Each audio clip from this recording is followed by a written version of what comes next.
Okay, so if you're watching the stream a little later, then, now I'm not actually present. I'll be back. Enjoy the tool wall in the meantime.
Pretend. Hang on, no.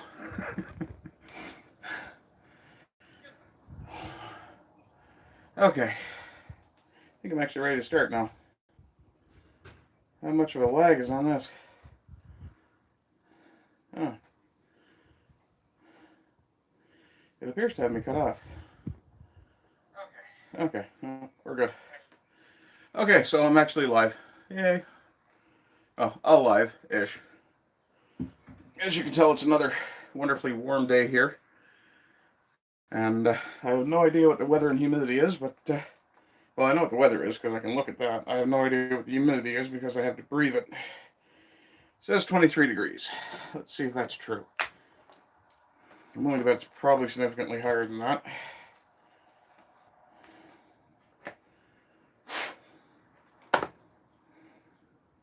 Yeah, just what I love getting from my weather app. An ad. 23 degrees feels like 29. And humidity is currently 97%. So, let's see what 29 is in Fahrenheit.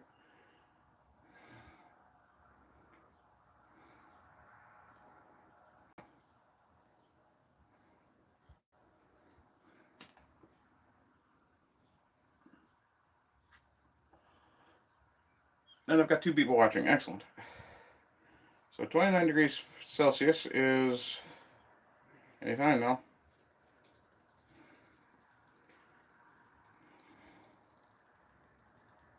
Come on, computer. Piece of fucking trash. Yes, I know what Fahrenheit to Celsius is. When it's 0, it's 32.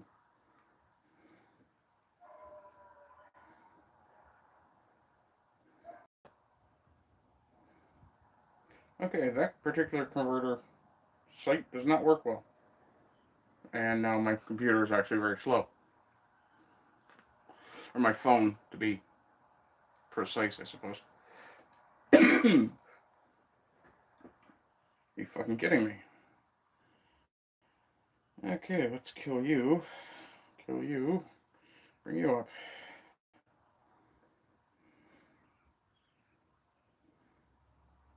Okay, for whatever reason, my browser on my phone is running really slow. To Fahrenheit. There we go. 29 degrees Celsius is 84.2 Fahrenheit. So it's in the mid-80s. It's a little uncomfortable. It's not terrible. And there's a decent breeze, so I'll sweat a bit. I'll live. Let's see here. Sasquatch is in. I made you rush. Unlimited power. Actually, you didn't. And in real measurements, as I said, it's 84.2. So it's low, mid-low 80s. It's not terrible. A couple more degrees, we'll be closing on 90, though. That's the weird thing about Celsius to Fahrenheit conversions. Go out, candle. I left a candle burning just to make sure I reminded myself to come and actually get on my stream. Let's see. Anybody else popped in and said hello? Nope, just Sasquatch. How you doing, buddy? Hope things are going well. So, I still have a mess, but, oh, it's a cool day. You're in, was it Tennessee, Georgia, Texas? Somewhere south, anyway. Way the fuck down there. What's your humidity like, though? Are you drinking the air or merely living in it? Yeah, if it gets just a touch more humid, you have to chew the air before you can breathe it. But it's a dry heat. I don't cold. I can live in a dry cold until I get a little bit wet. But I far prefer a wet heat to a dry heat. Because in a dry heat you don't sweat worth feck all, and that sucks. I think I still have my notifications left on my phone. Make sure that's turned off. Yeah, there we go. Silence. Okay. We will put you over there. So, the plan today, as you can see, the tool wall is at least mostly put together. And there's a few items that need a bit of maintenance before I can really use them. The chisels and the planes, which are up there. But other than that, all I've really got to do today is organize, and I have the lumber purchased for my stands. For that, I want to thank Kizza very much. About $50 worth of lumber was about a third of what he donated, so that's very, very appreciated. And that will get moved into ready project position in just a little bit, and I'll get a few other things out of the way. The very first thing you guys are going to see me doing is some absolutely total handwork, which is the chair that I've been trying to get restored for my mother for a while. But that's, again, a ready project, which isn't going to get tackled until I have that bench cleared out and my scrap wood, my wood stock organized so that I can actually, oh, I had to clear that thing out too. Balls. Yeah. So I've got two things to clear out and get organized, and then I can actually start throwing pieces together. So, for the record, because I have an IRL family commitment on Sunday, I won't be able to run my show on Sunday. So what I'll do to make that up is probably run a hour, 2 hour stream now, and possibly another after supper, which would be in about 5 hours, I believe. Give me the time, you piece of shit. About 5-6 hours, yeah. 5.5 rather. So that'll be about 4:30 Eastern time, which I think is somewhere in the region of 8:30. No, wait, no. London time is 3.5 ahead of me. Is that right? 4.5, possibly. I fucking hate time zones. Okay, 10:30 here. It's 2 o'clock in London. That's 3.5. Okay, so London is 3.5 behind me, so it would be 9:30 London time. If you happen to be in Australia, it's sometime tomorrow.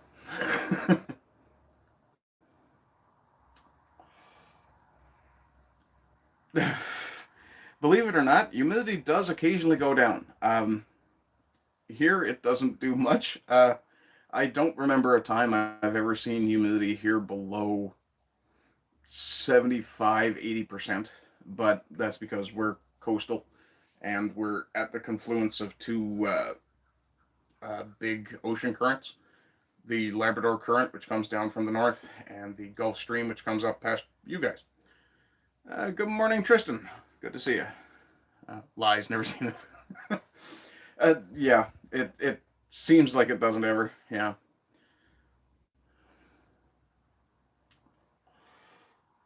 I'm just glad I don't live in a place yet where I have to worry about my tires melting on the pavement. And I do see Tristan popped in and threw a like in there, so thank you for that.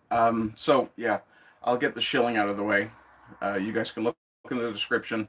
You'll see links for PayPal, a link that does not work, and PayPal still has not responded to me to tell me why it doesn't fucking work. But you can use my email address, ArdentPardy@gmail.com, if you want to send me a one-time donation. If you send me a donation and you want me to say something on the stream akin to a super chat, by all means put it in the message box for PayPal and I will read it out.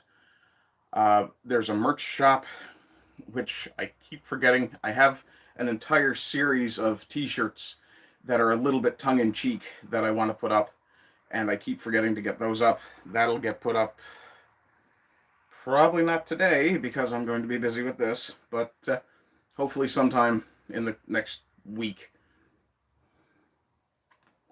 Speaking of things in the next week, tomorrow I'm on Sultans of Shadilay, which you can find on Rumble. I do have a Rumble channel. Go check that out. That's that's probably something I should point out. Excuse me. My regular Sunday show, Gab Pay, any more cooperative than competitors? I have no idea, Tristan. I've never even looked at Gab Pay.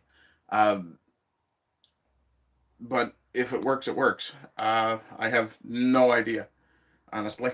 I've been using, if you're here in Canada, Interact Direct Transfer can be done as well using the same email address.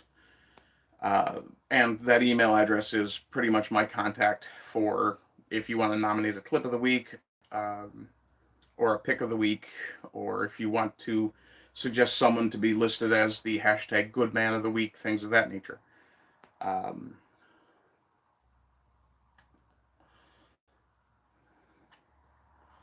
Let me see. Yeah, there's the merch shop, the various donation platforms. I don't even know if I have to sign up for GabPay, to be honest. Let me just check, because if I don't, it's going to bother me.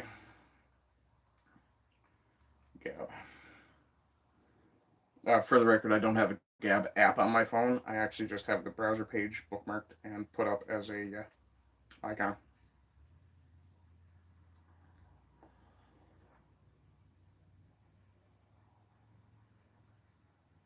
I'm just looking through my spots here now. Okay, I'm just going to do a quick web search for GabPay.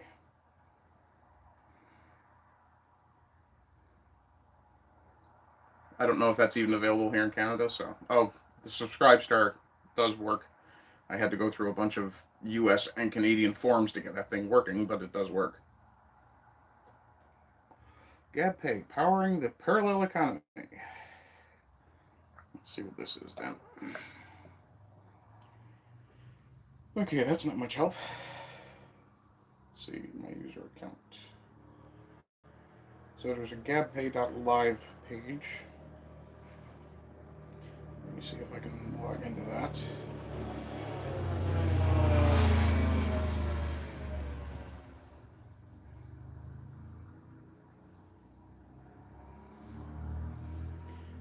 Provided username doesn't look like an email or a phone number. Okay, we'll add a phone number, or email rather. gmail.com. Invalid username. Okay, so I'm not signed up for it. Not now. Skip that. Okay. Rather than having to go through the whole process of signing up for that, I will instead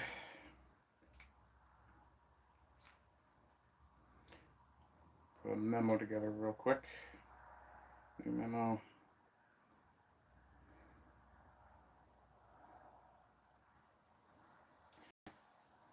And save that. So the next time I look at my phone, I will check, or the next time I'm off stream and I look at my phone, I'll check GabPay and see what is with that. So yeah, as the breeze is somewhat freshening, I think I need to put a couple of things up on the wall, or possibly out of the way. I'll be right back. Actually, rather than me doing that, let's get this thing sorted out so I can actually talk to you guys and move around at the same time. Okay. So, the first two things I have to deal with are these guys. Better make sure my torque wrench is shut down. There we go. Okay. That's locked aside. Okay. Ouch. Who put that miter saw there? Okay, torque wrench and breaker bar put away. Now let's find out if that cabinet door will actually close this time. Because I haven't been able to get it closed for a while. Oh, there we go. I think it might actually stay shut this time. The phone I'll put up here so that I don't forget where it is.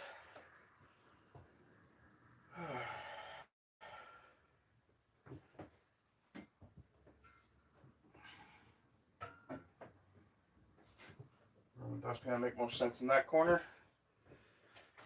But now, I'm putting gloves on because I probably have to deal with some spider. Let's see. Is Gab paid? Any more cooperative? Tristan. Wife Squatch laughs at your hot day. Yeah, good for Wife Squatch. Trust me, I'm fairly certain if I was living there, I'd be laughing at this heat myself. But being that I'm someone who doesn't mind the heat, I'll probably live.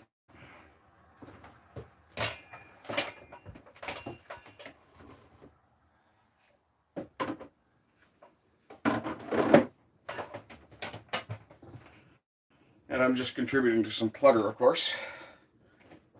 Let's get Mr. microphone stand / camera stand over in the corner it belongs in. Get over there. There we go. Okay, and that should be a decent angle. It's a little Dutch, but I'll fix that. There we go. And Sasquatch asks how many Newfies exist.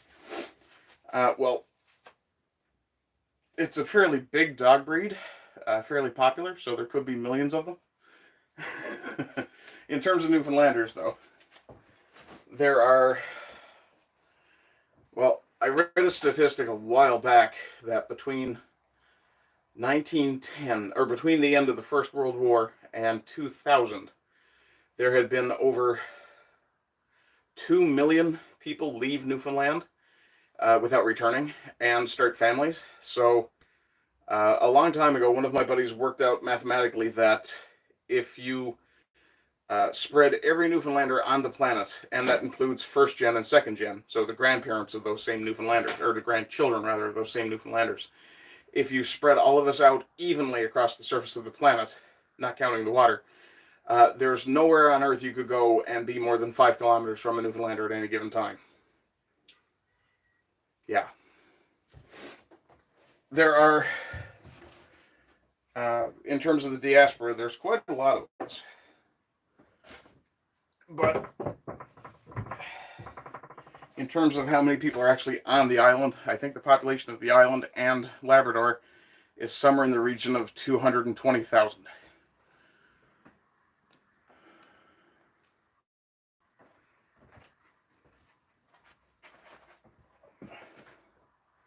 Okay, I'm just clearing off the top of this bench, and we'll then start taking things out of this bench, putting it up here, killing any spiders I find.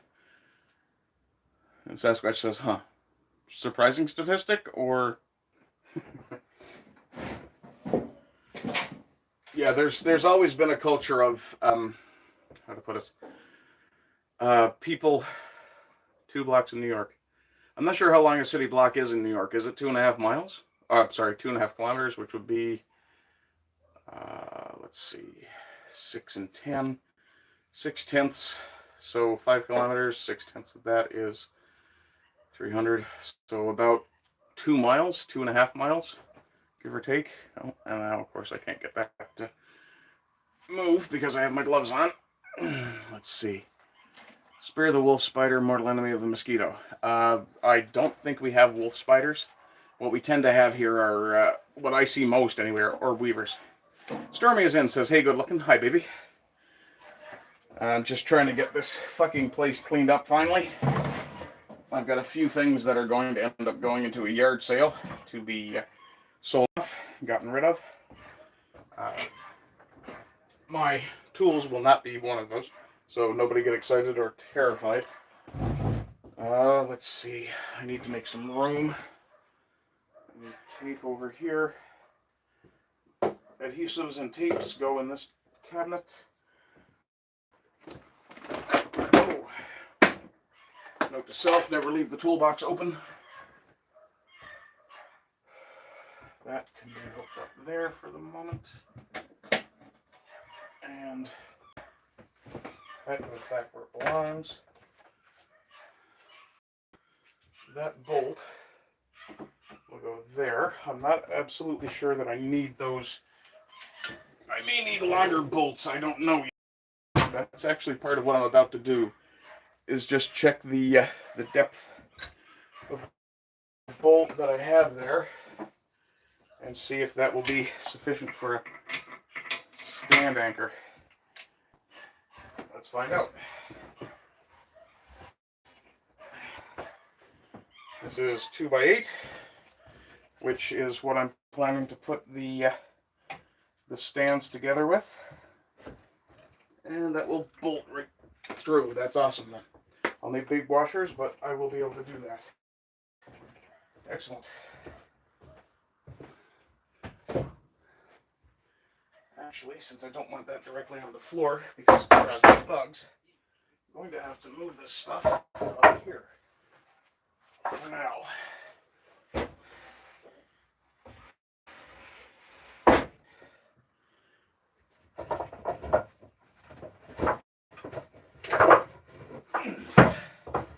Really?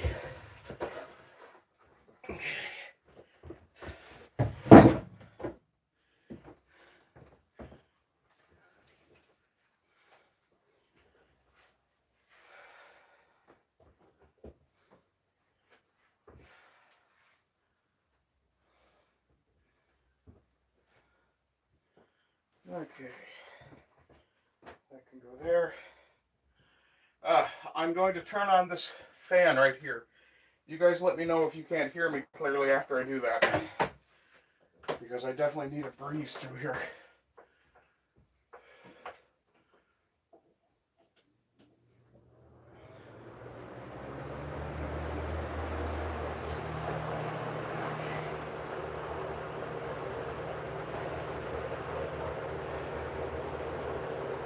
Okay.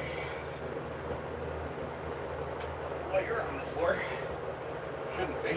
Go there for now.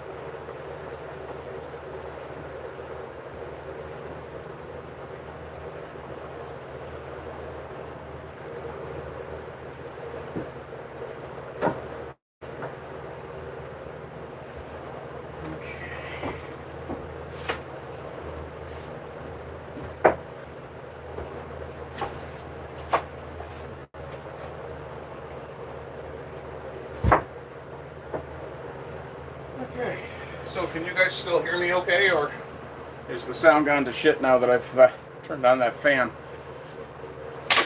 Balls. Let's see, I think somebody hang those up. Might as well put the ring up there too. There. So, assuming sound is still good, I know a Newfie named Joe. He's the Newfie Speech League. I don't know what that is. Oh, he's the guy who teaches you how to speak Newfoundlandese. You should ask him which, if you really want to throw him off, ask him which bay he's from and ask him if he can talk like somebody from Beta.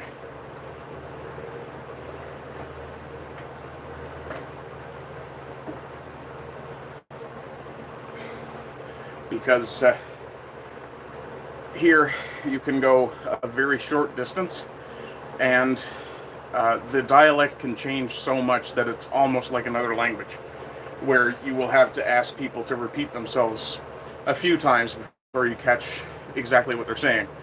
For instance, Stormy lives about an hour-ish drive away from me, and the roots of her people are French and Irish, whereas mine are mostly English, and it does actually have an effect on the language. The areas where the French predominated after, I think it was the Treaty of Utrecht, that language, their language grew slightly differently than the language of the English-speaking regions, and it ended up affecting the dialect to the point where we do occasionally have to ask each other to repeat ourselves, just so we can understand each other. And we're living in a province, like I said, of less than 250,000 people.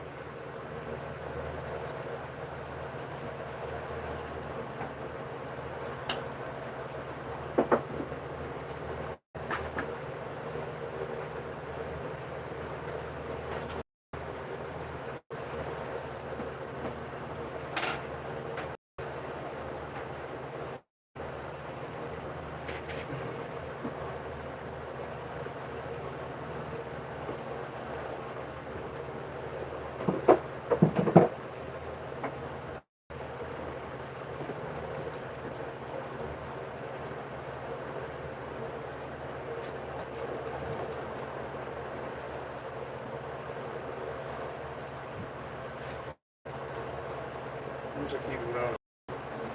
No idea, so they'll go in the corner. It's relatively good. Still relatively good. Garbage.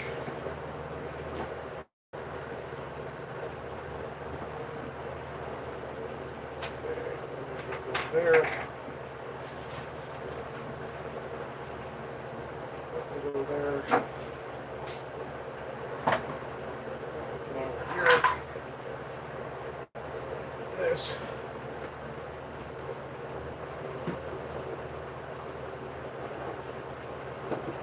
There. Not really. No. There should be. There we are. Okay. Anybody want a potato? It's actually a joke my father played on my mother years ago. If you keep potatoes in a fridge, most people will dump them out loose into the dark bottom bin. And hello, Western Kind United. Nice to see you. This is very similar in color to a lot of the potatoes that we get around here. And my father snuck this into my mother's potato bin one day. And when she went to select potatoes for whatever dish she was making that evening for supper, she grabbed this one and went, "That's a weird potato." Discovered it was a rock. So that's one of those things I'm just holding on to. Let's see. Good to see you, Western Kind. Let's see. Anything else? There we go. Use the elbow. Okay, perfect. Haven't missed anybody yet. And I found bolts and washers and wing nuts. Excellent. So I have all the gear I need to build my stands when I go to do that. A very thin piece of gypsum. Ow! It's okay, I didn't need all those joints in that finger anyway. So I will turn on the lights for just a moment here.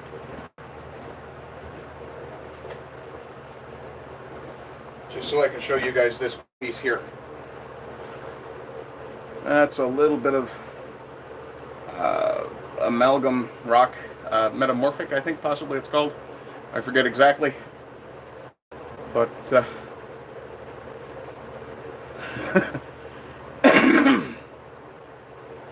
Sasquatch is asking if I ever watch Miracle Workers.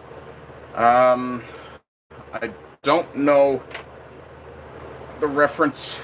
I assume it's a TV show, not a movie, since there's a comment about seasons afterwards. But I don't believe I've ever heard of it, so I have to say no. And I don't want to leave that rock up on that window because that's kind of precarious. Okay, everything else is dealt with. I need to move that grinder, sander, whatever. That can go in there, that can go in there. That's garbage. Close that. Push that back. That's what I had those for. This gets sorted out. And this will move over here. For now. Okay. I don't think I need to actually sweep off that table because I'm just dumping stuff on it anyway. So, this is all small scrap.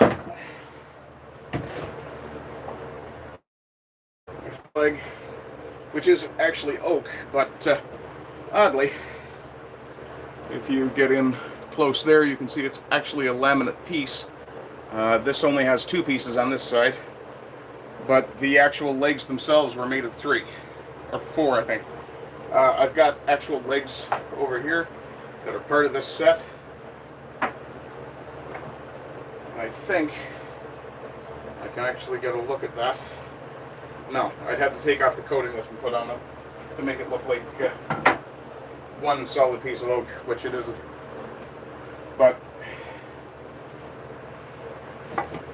what I have here is pieces of a door frame, which will get used to make some little panel pieces for possibly the signs I've been talking about making, the Dresden files.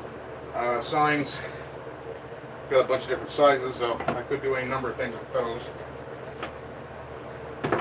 Hello. Are you alive or are you dead? You are dead. It's a dead little beetle. I'll just show this guy to you guys in just a second when I get this peeled apart. So, let's see, where is he? There he is. That's a little flea beetle. Actually, it's quite a large flea beetle, but he's very dead. So, unfortunately, he gets to get relegated to the floor with the rest of the garbage. And one thing you guys will notice is that I do tend to avoid killing bugs and insects, with the exception of wasps, of which I'm phobic. I am getting better. It used to be that when I was in early teens, seeing a wasp would drive me indoors. Now I tend to generally try to move away from them to encourage them to move away from me without having to kill them. There's a good reason for not killing a wasp, and I think this is universal for all wasp species. If you kill them, they release a chemical that basically draws every other wasp in the area toward them. In other words, it's kind of like a come fuck this guy for fucking me over kind of deal. Let's see. Sasquatch says, if you get bored, fill a tennis ball with alcohol, then after dark light it, play fire tag. That's an option. We used to use lighter fluid. Wasps are the villains of the animal kingdom. They prey on bees. They prey on fucking everything. Fruit flies need to be destroyed. Mosquitoes are no different. I'm not sure if fruit flies serve any useful purpose. I know mosquitoes don't. Wasps, they can be pollinators, but I think I'd rather the bees.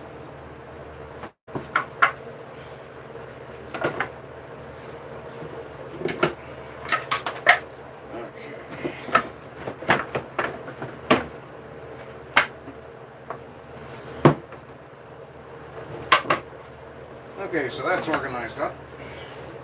A bunch of tiny scrap here.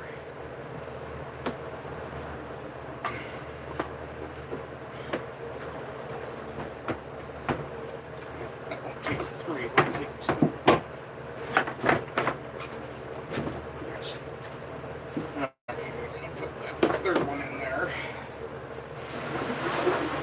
Turn this around. Checking my camera angle so you guys can actually see what I'm doing. A little. And the really small scrap stuff. Oh, here's that piece of oak tabletop or table leg that I was talking about. And if you look real close on that, you can see there's a piece along here. This piece in the middle. There's another piece here that's been mostly sanded away, and then there's the main piece here.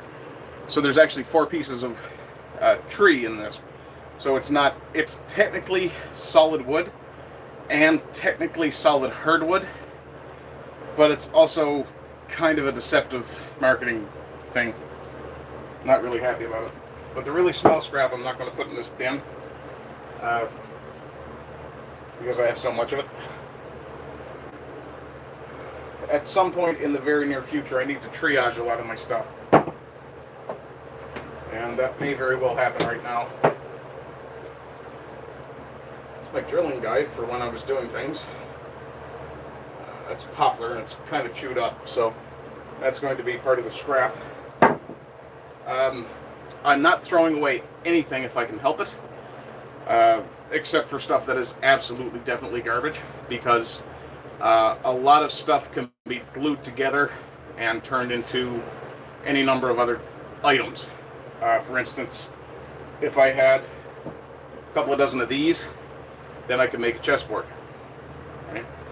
Or what I could do is take cedar and poplar and make a chessboard, because the grains are so different. And the good thing about cedar is it takes a very good burn. It will come out very shiny when you sand it lightly. That's an interesting effect. And then there's what happens to poplar. when you do the rub with it.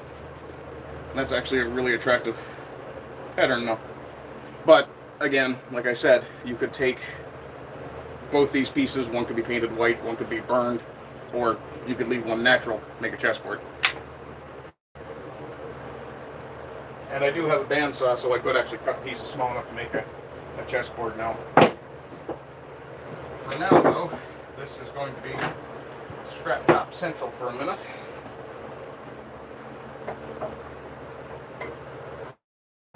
Okay. Where'd you go? You went over there. You don't belong in there, you belong in here. Piece, shims. Okay. I've got a bunch of, well, this doesn't actually fit there, but I've got a bunch of these pieces, which are kind of small blocks, which could be carved into figures or any number of other things. So they're basically whittling blocks. They're going to be kept to one side. I'll keep as many of them together as I can. That is a piece of oak, I think. Yeah. That's a piece of scrap oak from, I don't know, something I tore apart. Again, I could use it for something else. But it's really a case of figuring out exactly what I'm getting rid of, what I'm keeping. Some scrap fur. I actually really like the color of fur when it's fairly freshly cut. You can kind of see it in there, that kind of semi-orangey color. It smells really good too.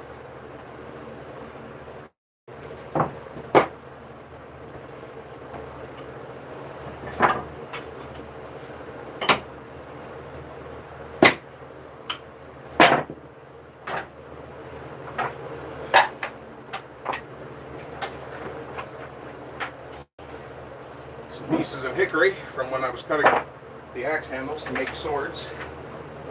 Started that project and didn't finish it as well.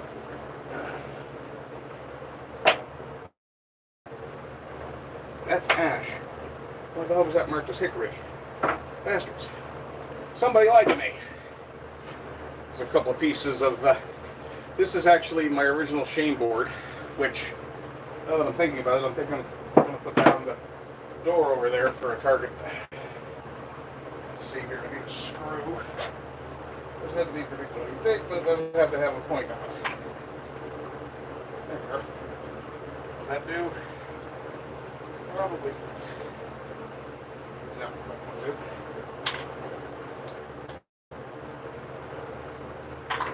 No, okay. So we'll go with one of these buggers.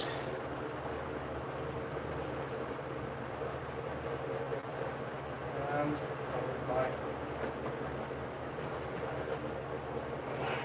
trusty screwdriver.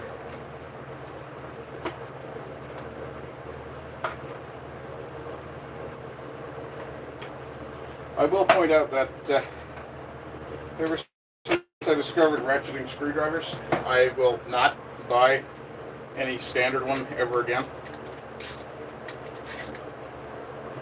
because that's just a waste of energy at this point, in my opinion.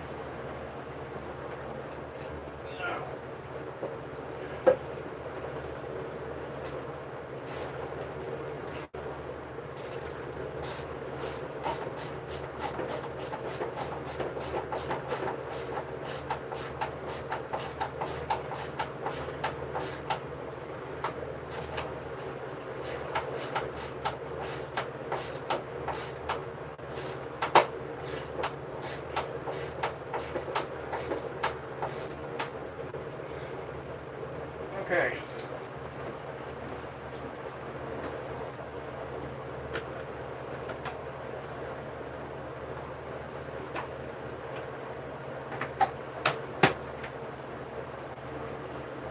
And in case you're wondering about the purpose of the shame board, I should actually point the camera at it.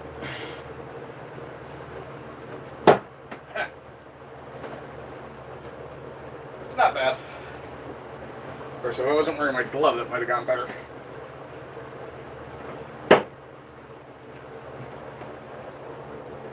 Okay, help yourself. I'm aiming high.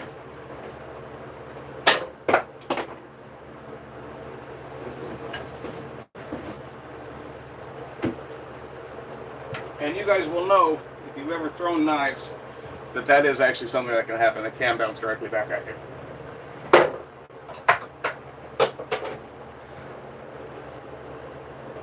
Or it can fail to stick if you don't throw it hard enough. Last one. There we go. That'll do. Let's see. What are we looking at here? Mosquitoes are no different, says Western Kind. I was hit by wasps twice behind the left shoulder. They set a colony above where we positioned a bin of garbage. Oh, that sucks. Once behind my left ear through a hat. Once in the left shoulder. Sharp, hot, searing burn. I've been bitten by wasps repeatedly over the course of my life. And it sucks when you discover it, but there's been a few times that I haven't discovered it right away until sweat got into the wound or what have you. Sasquatch says he had a Chevy Suburban that attracted hornets. Lovely. Let's see. Western Kind asks Sasquatch if he was storing food. Not necessarily. Callum Dayton points out that wood. Let's see. Sask says he pulled 6 hornets' nests, whole colonies. He eventually sold it cheap. I should hope so. Let's see. Callum says his skin is crawling. He hates bugs. Sasquatch, were any other vehicles in the proximity used by the wasps? Sask says he doesn't know before he bought it, but not while I had it. It was just hornet heaven. Yeah, I don't like hornets. They're just irritating, though, not like a wasp. I've been swarmed by hornets. No, I'll be honest. The hornets here in Newfoundland are probably not nearly as bad as the ones you guys have, but and nothing like the murder hornet. More fur. Something painted. Storyboard.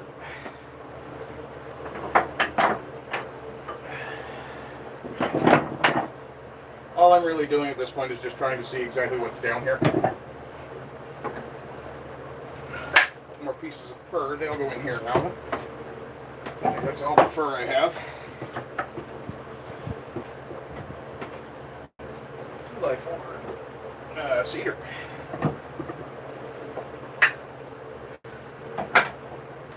And for the sake of edification for you guys, it's actually really, really unusual to find cedar here in Newfoundland. Normally, what the stores were carrying was spruce and fir, occasionally pine. Cedar seems to have been, I guess the price must have been finally right with the increased price of lumber. Turn that light off.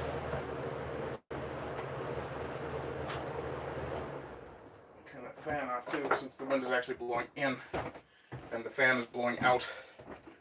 But yeah, I think with the increased price of lumber over the course of the event that we don't talk about on YouTube.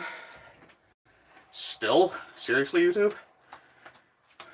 But over the course of that event, sorry, just cleaning some dust off something. Over the course of that particular event, I think the price of lumber spiked, and also the demand did as well, because a lot of people decided, oh, I can't go anywhere, I guess I'll renovate my house. Which ideally would have resulted in a lot of work for me, as someone who does have the ability to do a bit of contracting and DIY level stuff, but not so much. Let's see. Sax says he sold the Suburban to a guy who was perplexed by my inclusion of the Hornets in my bill of sale. I think you should probably have charged a little more for the inclusion of, let's say, driving focus challenges. And Western Kind says, copy, wasps demonstrate the power of collectivism. People of Western Kind can learn from them in this regard. Are you suggesting we start pinning down people of other races and implanting our children in their heads? I'm not saying I necessarily disagree. But yes, you are right, Western Kind. There is a disturbing lack of collectivist attitude in our people at times. I got a few scraps of 2x4 here as well. Those are going to end up going in the too small to bother with pile. They'll probably end up chopped up for little whittling projects, things of that nature. And I do actually have wood scattered pretty much all over the shop right now. Back here is my pile of reclaimed stuff. This is also mostly reclaimed stuff. The longest pieces are going to go in here for now. This is 2x3, which ironically is also the stuff I bought for my stand. My plan with my stand is to actually take, I have 1, 2, 3 devices that need, 4 devices that need a solid base. There's the sander that you already saw, a grinder, the planer, and the drill press. Now all 4 of those need a solid base to sit on. So what I'm planning to do is use the 2x6, 2x8 rather, to build a pad for them to sit on, which can be interchanged with other pads on top of this stand in kind of a modular way, so that I have a little more flexibility rather than having to fill my shop with a bunch of tool stands, especially considering that bandsaw is going to take up space of its own. Let's see. Hard pass. We generally kill wasps, sometimes collectivists. True, but yeah, communism doesn't count. Let's see here. Not 100% sure what I was doing with this piece. That's 1x1. That can go in there. It's quite long. Piece of cedar. 2x4. You can see the evidence of some of my my test work for that burn pattern finish on the ends of some of these. I do like to play with fire, which is a terrible, terrible thing for a woodworker to admit, but it is true. Let's see. That will do. That's a shelf waiting to happen again. Not quite sure where you're going to go.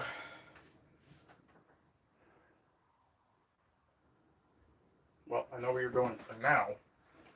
Is up here. Out of the way. Well, not really out of the way, but we'll move you back until you actually are. I just realized I have to go and see a man at a store about some end nippers again. If you guys remember, I had picked up some Channel Lock brand end nippers, and they turned out to be absolutely horrendous garbage that were so soft that iron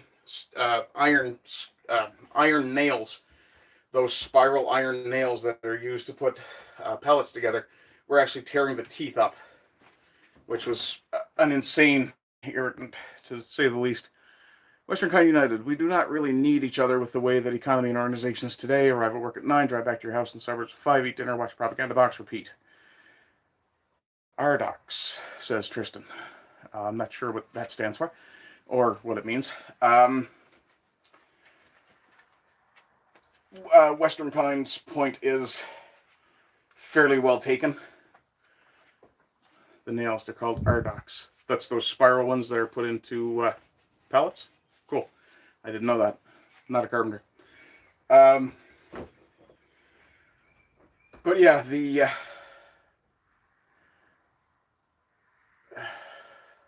I guess the best way to put it would be the atomization of society is definitely a problem. We need to get back to the point where we look at each other not as random strangers that we encounter in the run of a day, but as people who, like you were saying, as people who are part of our collective, or ideally part of our community. Though I doubt that one's going to happen anytime soon. Since you're fur, you can go in there too. Okay. That's actually just a piece of scrap at this point. Go over there.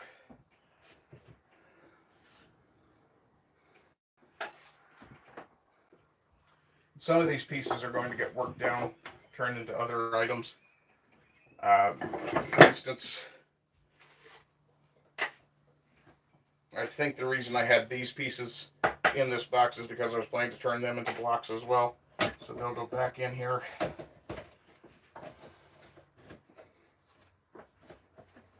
Of course, some of my confusion stems from the fact that I haven't actually been out here as much as I wanted to be in the last little while. Life has a way of getting in your way, I suppose. What the hell happened to you? This is a piece of spruce, I believe, that got cut down. And ignoring the rather horrendous glue tear out there, this is what that burn finish looks like if it's done, executed well.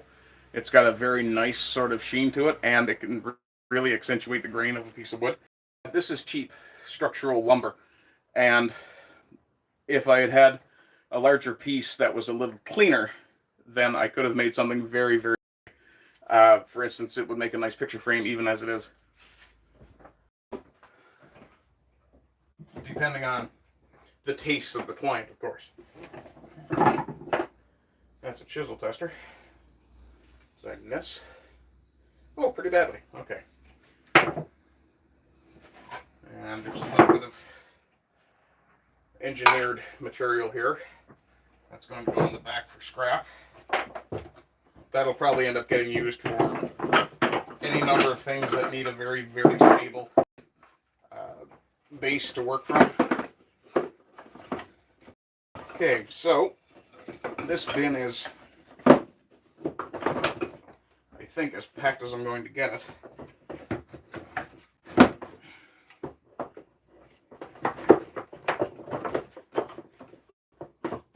There we go. Okay.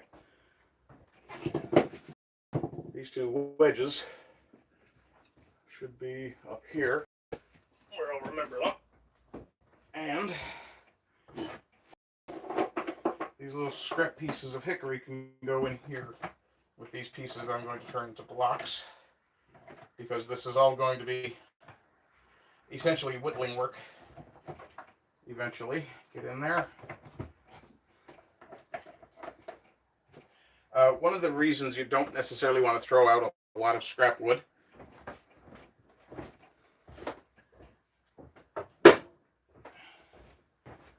is because, oh, hello, didn't see you there.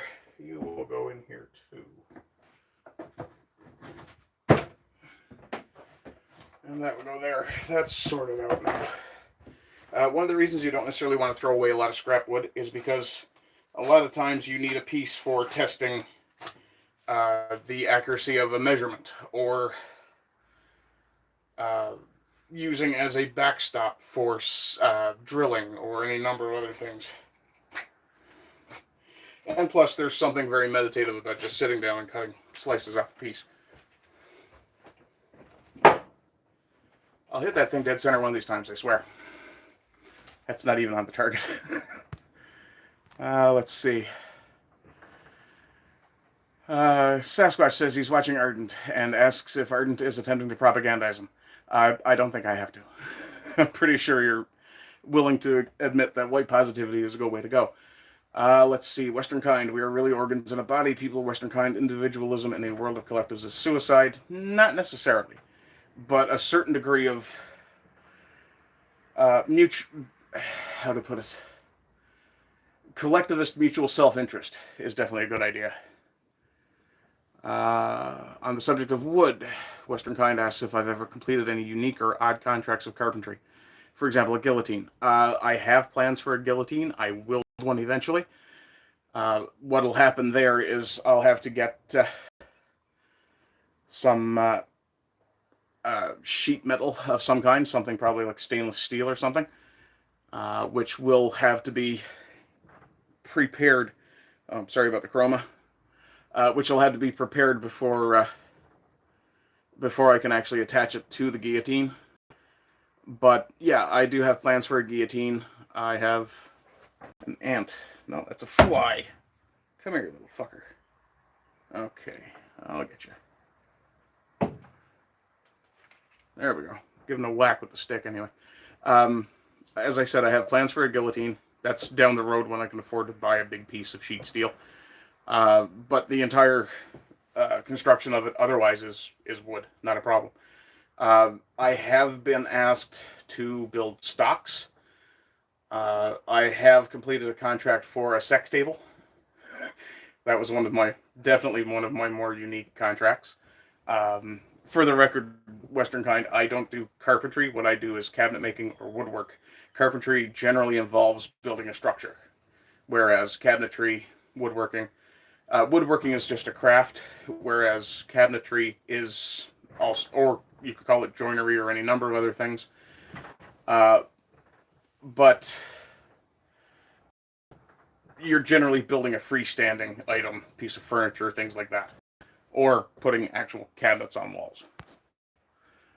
What's the difference between a table and a sex table? Straps. And a sex table is not, or rather a regular table is not necessarily required to hold 400 pounds. 2 people. And your average table also won't withstand those kind of forces. Racking and torsion. And racking in carpentry is when, if you take a chair, for example, and you lean up on 2 legs, that's called racking.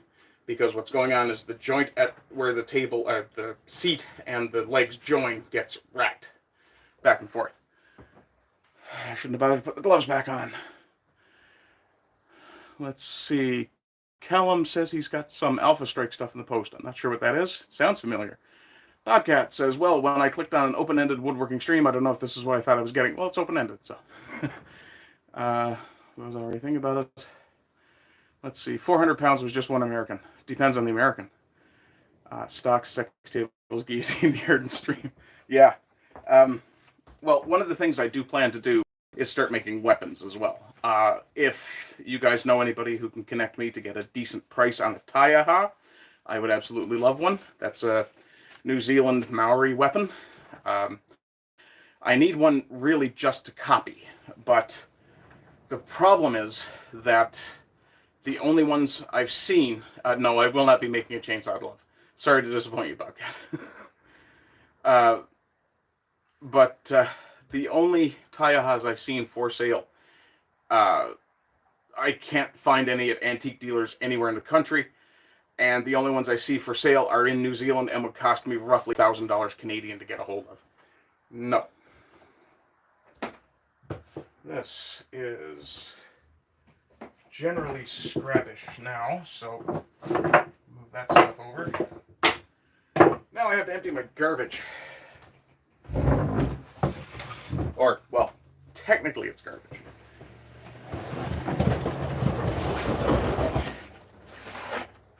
It's actually my absolute definite scrap box. Things like this, which just rotten to the core.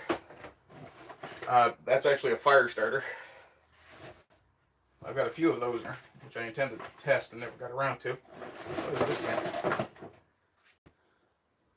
Okay, why is that in there? That shouldn't be in there.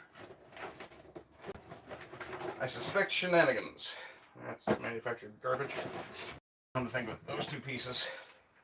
Nah, you can stay. But there's a lot of stuff in here is just absolutely crap for making anything with. This stuff is just veneer off the tabletops. There are 2 pieces of tabletop down here. One is stripped, one is not. As you can see, the veneer was in bad shape. So I intended originally to remove it because I thought the tabletop was solid wood. When I got it, began taking the surface off, I discovered it was actually MDF. Possibly HDF. But it's a manufactured material, and I don't work in manufactured materials, generally.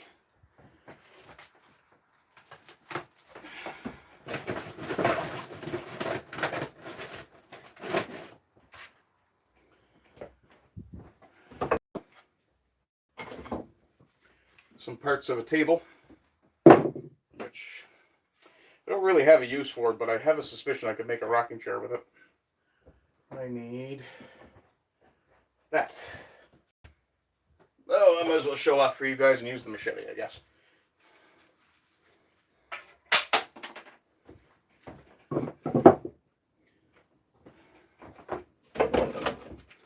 And one of the things I really despise about the way a lot of modern furniture is made, those are metal tabs inside the wood, which means that while it will be structurally sound, it also means that whoever the person was doing it, or machine, it's not got much of a heart for the craft.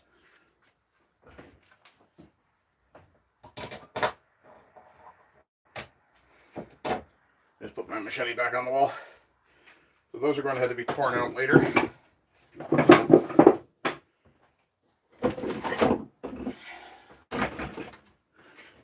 Anybody have any idea what I should do with these curved pieces? Hit me in the comments.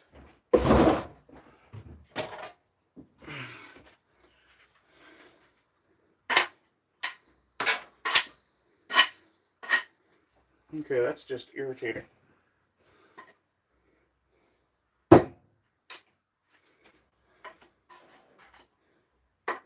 And I will point out a machete is not a traditional Newfoundland woodworking tool.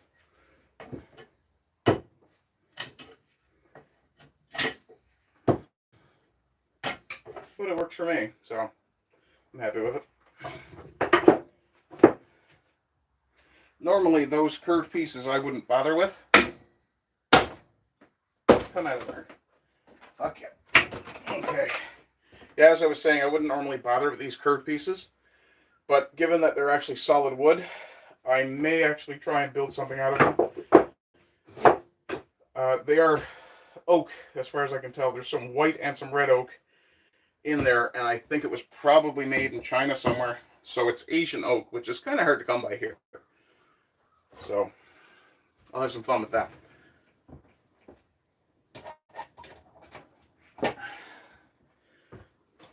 In the meantime, this piece is laminated something. And it's splitting.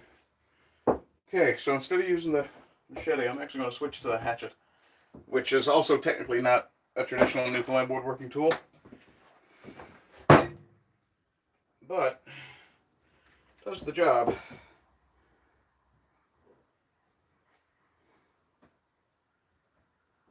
There we are. Now, what were you? You were laminated junk. Good to know. It's another piece of the cedar candle holder I was working on. That smells incredible. This is red cedar. It's not the aromatic stuff, but it really does smell very good.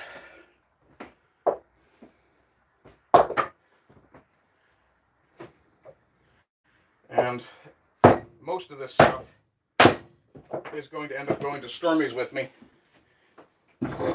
for a backyard fire at some point this year, this summer.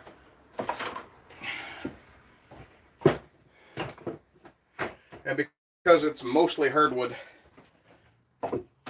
if I pick out, what the hell are you doing in there? Oh, screws. Okay. That's falling apart. If I pick out a few pieces of the hardwood and keep most of the veneer out, because the veneer has a lot of resin and glue in it, then we'll actually be able to, if I choose to, I can chip it all up and use it to smoke things. This is all just... Okay.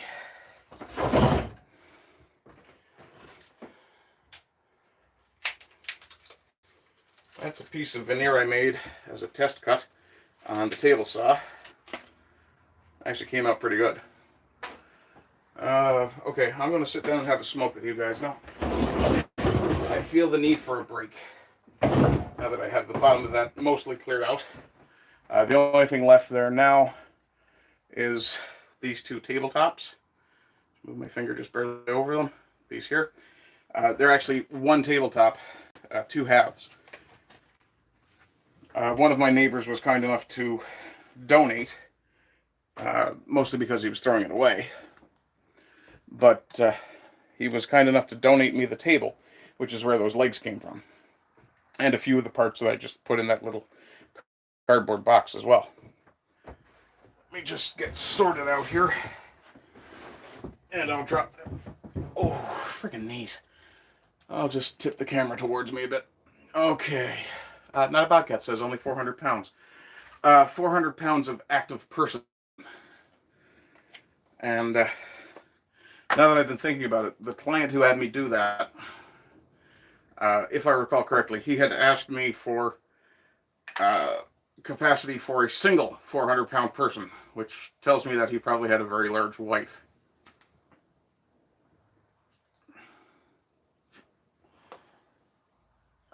Let's see, Western Kind, stocks, sex tables, guillotines, chainsaw, glove. Did any of Newfoundland get set on fire this summer? I don't know that it was necessarily arson, but generally we do have fires every year when it gets hot, usually in the interior. Stormy might actually be the better one to let us know if Stormy is still here. Let's see. Western Kind says he remembered a story about a guy that made and then donated paddles. He stamped them with "Love, Joey." The video was from 10 years ago or so. Okay.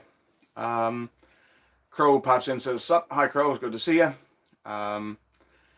Western Kind asks if I've ever used a corncob pipe. Matter of fact, I have. Back when I was smoking a shit ton of marijuana, which I don't generally touch at all anymore. Crow says he wants to sell his jewelry in wooden boxes with an engraved logo, but he doesn't have a CNC machine. I may have a solution to that. The solution being a Cricut. Crow says, sorry for the drama he seems to have caused today. I came in after your piece of drama was kind of done with and kind of built on it myself, so I wouldn't worry about it. And it ended up being a good opportunity to have a very important discussion that needs to be had, probably more often than it is, when it comes to male issues, men's issues. Just to clarify for the rest of the stream, and Callan Dayton is, of course, pandering to his own needs. Cricut, spelled C-R-I-C-U-T. It's kind of a... It's essentially a CNC machine, but it's very cheap. Stormy and I are basically working on getting... because I want to make my own merch, Stormy and I are working on getting a couple of machines in the Cricut line, one of which is for cutting, and it does engraving on wood as well. And I think we're looking at about 400 Canadian for the particular machine I'm recommending to you. Laser engraving the boxes would be an option. With wood, though, you're risking the possibility of really marring up the surface pretty badly. Though I do know that lasers tend to be very fine. And, I mean, the other side of that is you're looking at smoke versus dust if you use an engraver. So it's really a question of what you'd rather. The good thing with an engraving machine is, or really actually it'll work with the burning as well, you can simply just turn on a small vacuum cleaner next to it and it'll pick it up. Or, you know, do what I do and set up an exhaust fan. Let's see. Bobcat says Crow started drama. Just check out cricut.com, cricut.com. That might actually help. That actually sounds really good too, the white resin enamel finish. You're talking about doing the that little round crow sigil on it? It's a good idea. Make a mold of your logo in wax, cast it in brass, heat it red hot, brand your logo into the wood. That's an option. You could also get a stamp cut out of steel, which would be also, it's something I'm thinking about doing as well, because if I get a stamp made, a die, then I can just take, you know, the little circular symbol that I use. I'm trying to remember if I have anything here that actually has my off-the-wall woodcraft logo on it. I don't think I do. Essentially, it's just it looks a little bit like a Western brand. It's a circle with a T across the top and a W on the bottom with a line. Or sorry, I have that backwards. It's a circle with a line through the middle, a single line coming down for the T, and then the W is on top for off-the-wall woodcraft. Hot foil printing, want the box to feel better than cheap cardboard. Fair. And I think too with hot foil, you'd almost want to do a clear coat on it to keep it from disintegrating, because you will eventually have people who will rub the thing as a touchstone. As far as the drama the crow started, it's not really that big a deal in my opinion. Western Kind asks if Lucky Strikes are sold where I am. I don't think I've ever had a Lucky Strike. I don't think there's anything outside of Canadian tobacco sold in my area. Though right now I'm actually smoking menthols that I was able to buy online. The brand is called Playfairs. They're made on native territory. And they're actually really good. I like menthols, so judge me as you will.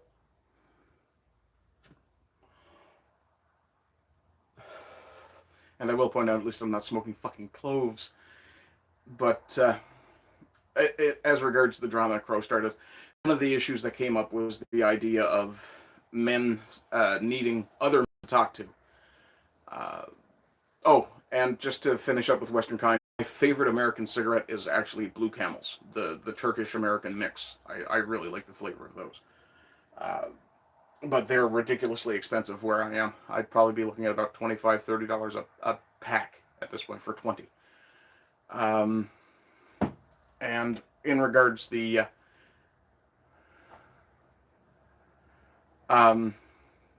actually, you have a good point there, Crow. I think what you'd have to do is have the lid separate, run the lid through the machine to do the engraving. There are, as I understand it, larger devices you could use as well.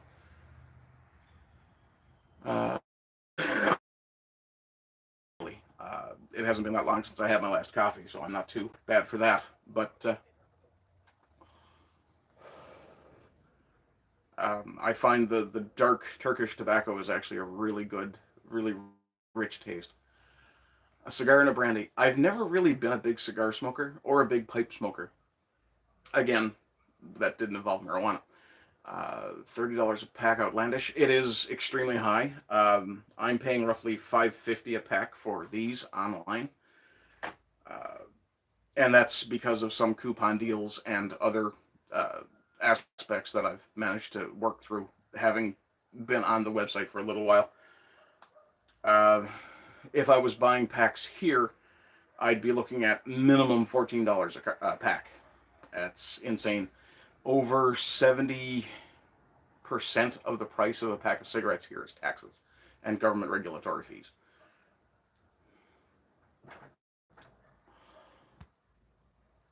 Anyway, I'll finish what I was saying about Crow's drama, which wasn't really drama in my opinion. The topic of male suicide and men needing to reach out to other people to talk came up, and I pointed out immediately that women are not a good choice for guys to talk to, because women will judge us differently for a couple of different reasons. One, women relate to each other on a very different set of levels than men do.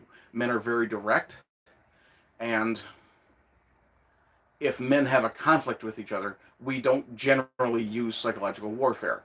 That's the tactic of women when they have a conflict with each other.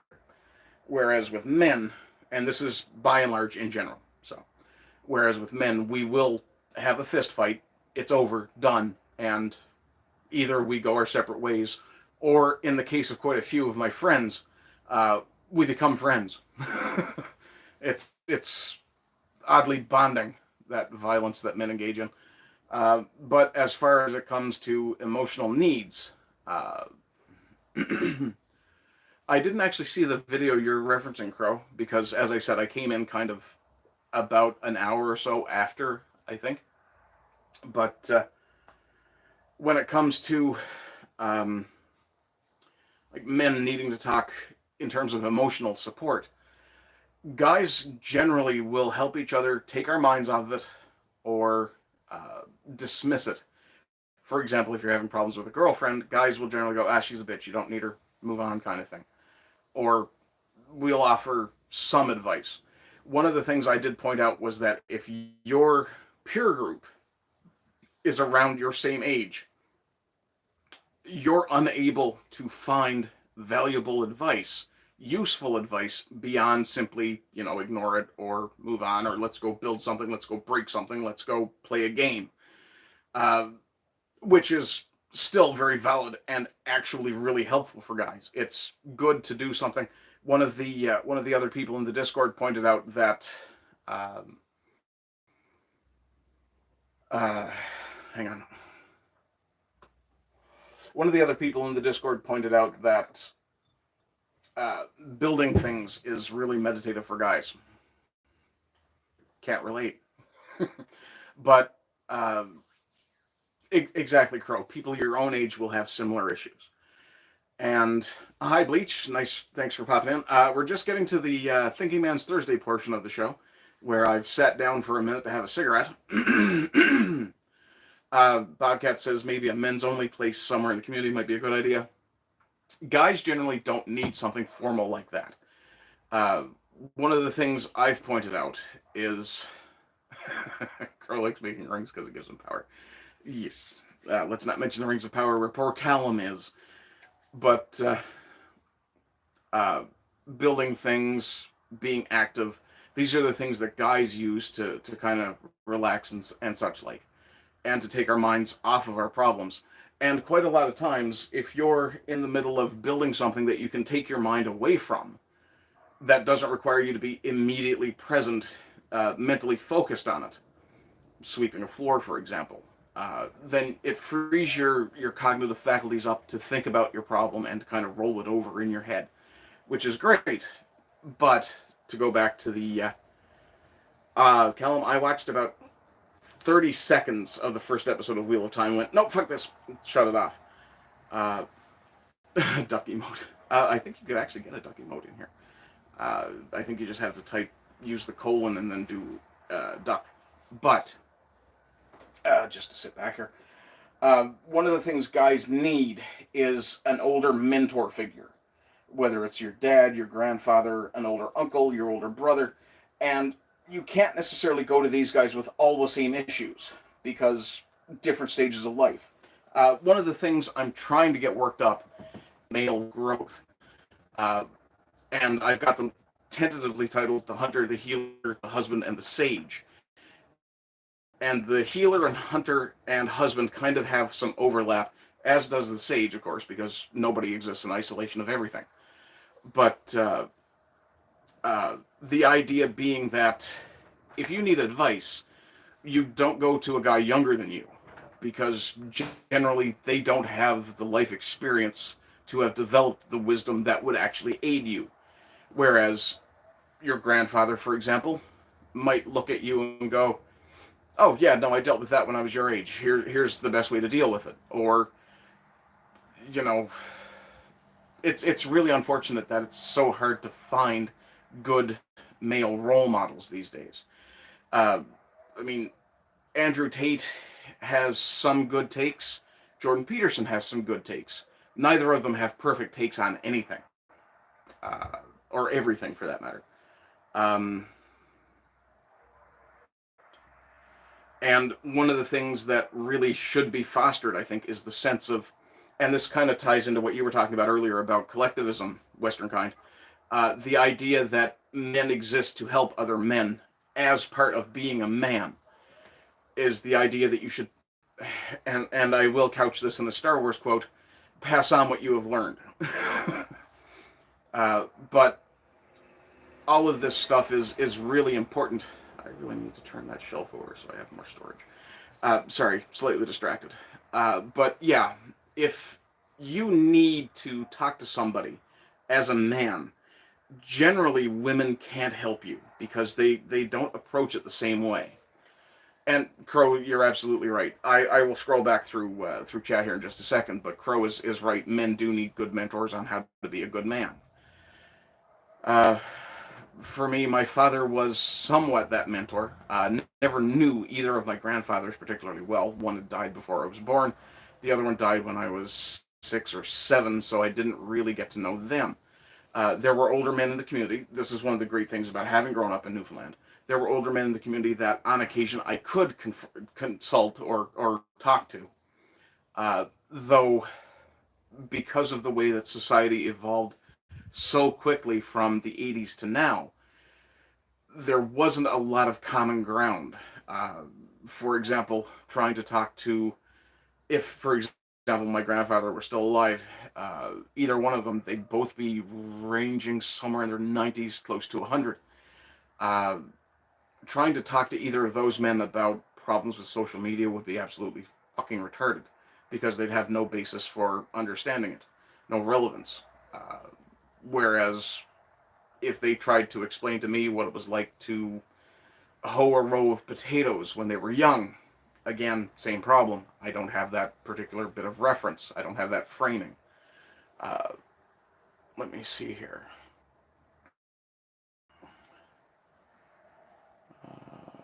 Okay.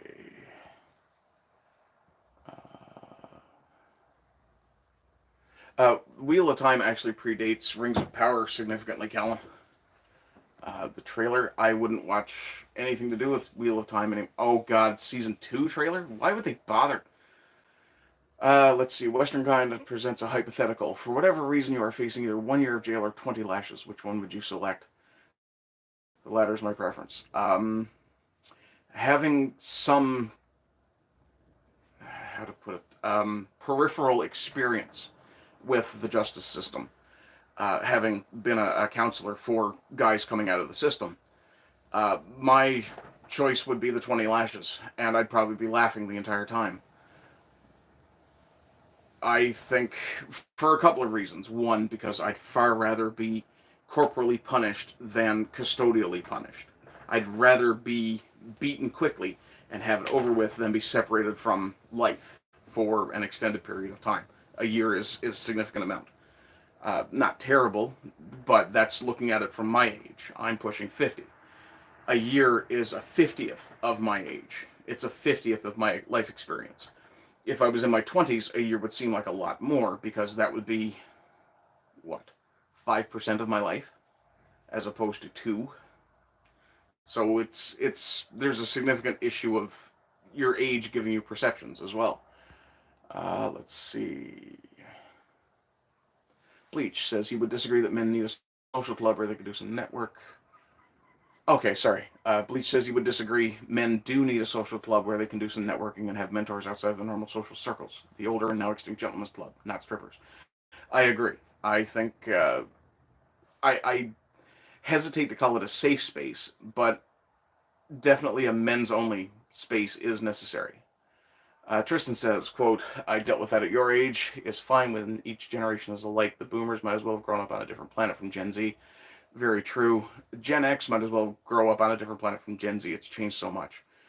Crow says 20 lashes, absolutely. It'll hurt. The recovery will be a bitch, but I find myself more resentful after a year in jail. Yeah, one thing I have seen with guys who come out of custodial sentences, they come out a lot angrier than when they went in, by and large. Let's see. Tristan, rapid societal change has undermined generational wisdom. Indeed. Part of that being driven by the feminist atomization of the nuclear family, the communist and feminist, well, the social Marxist atomization of the nuclear family. Western Kind says he concurs with Crow, doesn't want to lose the time.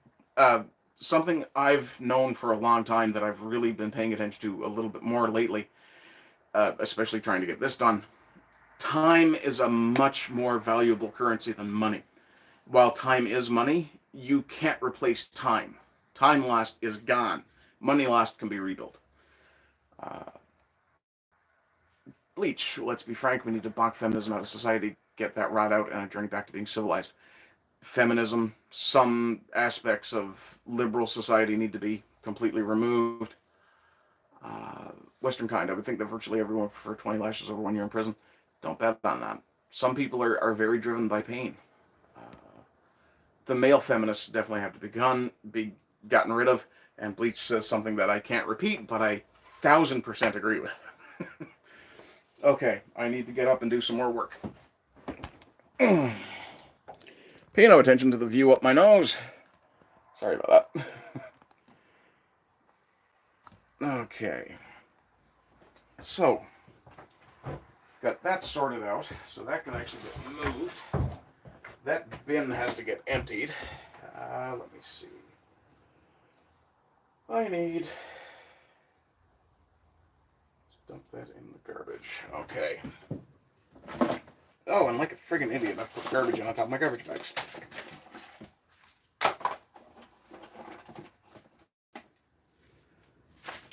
Okay, that's bags. Okay.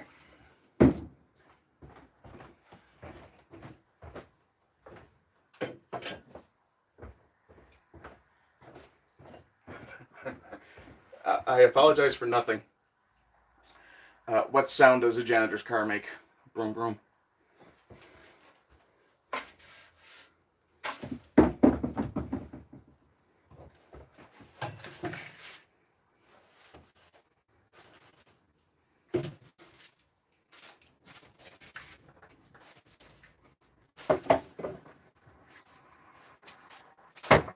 Come out of there, you fishy fuck.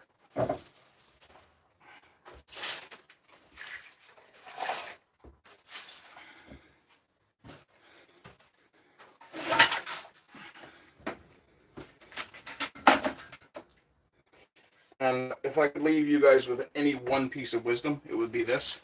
The job's not finished till you clean up. That's one of the biggest pieces of advice I've ever gotten for doing any sort of work. Is you haven't finished the job until you've cleaned up. What are you? You're peculiar. Some sort of weird buggo. I have a question for you guys. And it may be a bit out of left field, but the last year or so, or the last few months, I've noticed species around that I've never seen before. And I'm fairly familiar with most of the species in my area. But the last little while, I've seen insects that are unfamiliar to me. And just yesterday on the drive home from Stormies, I spotted a falcon or hawk. I don't think it was a peregrine. I've seen peregrines in Newfoundland before. They're very rare, but it was some fairly small hawk. The wingspan might have been the length of my arm, which is about 2.5, 3 feet, give or take. And it almost had a blue cast to it, but it had a very, very wide band of white across its tail.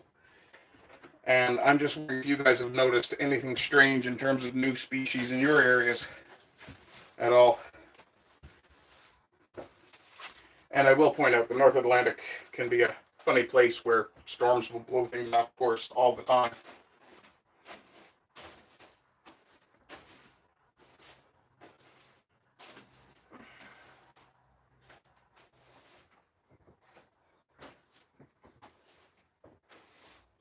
Anyway, I'll give you guys a couple of seconds for that before I come back to chat, just to get this sorted out. And then I have to sit down and dig through that bin to get all the crap out of this. So let's see, is that where the chair is? Yes, it is. Okay. Oh, that doesn't want to bend that way this time. Okay.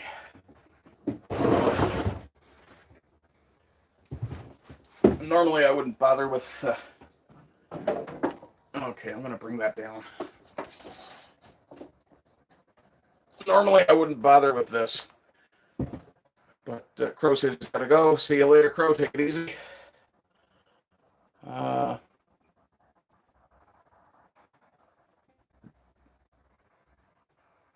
Let's see.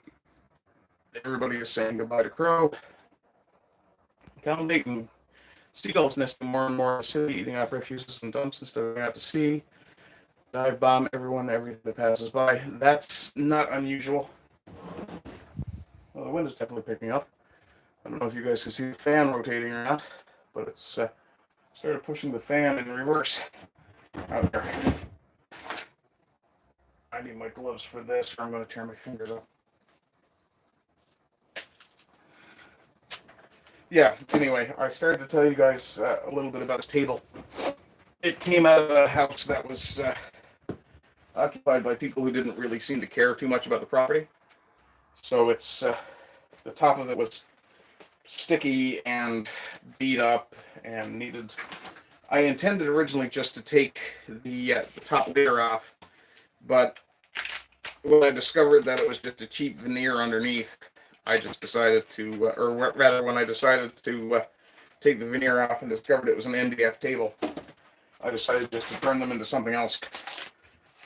And they will probably end up being shelves. What I'm thinking is I may do some sort of shelving unit out of it. But this stuff by and large came off in one big piece and just disintegrated once I got it apart. All I'm doing right now is just transferring this stuff to this bin, from this bin rather, to the garbage can so I can take the can out. But some of my longer pieces of reclaimed wood. Probably the stuff out of the dumpsters, or the pallets, I mean. And also there's a screw in there I want to reclaim, because I dropped one in there a while ago. Once it gets wet or abused, beaten on, it tends to be pretty fragile stuff, especially if the finish gets... So yeah, this is the glamorous side of what I do. On the upside, once I've got this finished and dealt with,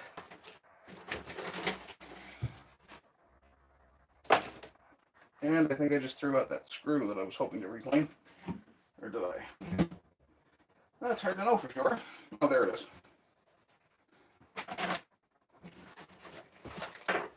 There it is. Okay.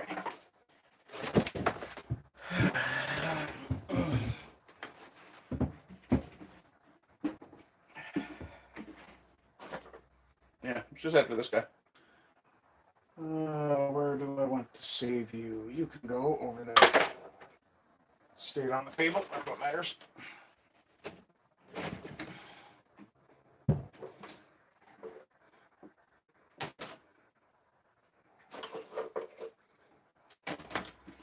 Okay, and everything else should pour right out.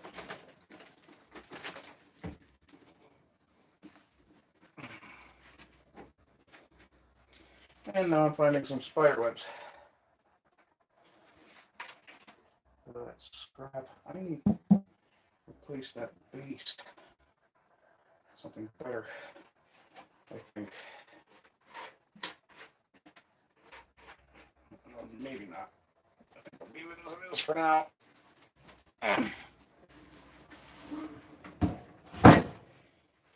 In any case, if you guys were watching, actually, balls, come here, you miserable bastard. I think, I don't remember for sure if I currently weigh about 330 pounds, and back then I probably weighed 30, maybe 40 pounds more. It's obviously a wool box. What we got going on here in chat? Tristan says he lives in Ottawa, can't really speak to invasive species. Trucks. Although the neighborhood demographics have changed noticeably since back in 2013. Lots more Ukrainians, I imagine. Let's see. Where do the woodchucks chuck the wood? Some deny that this is even a behavior that they engage in, says Western Kind. Great unanswered mysteries.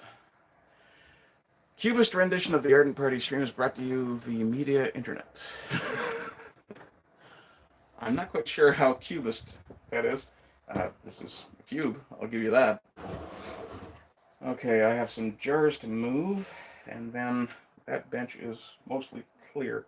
I think I will put my gloves back on and move those two tabletop pieces, because I have to dump that mess off as well. Okay. That bin could go back under there, I suppose. But I need that out there for that stuff. So no, I won't be putting that back under there. Okay. A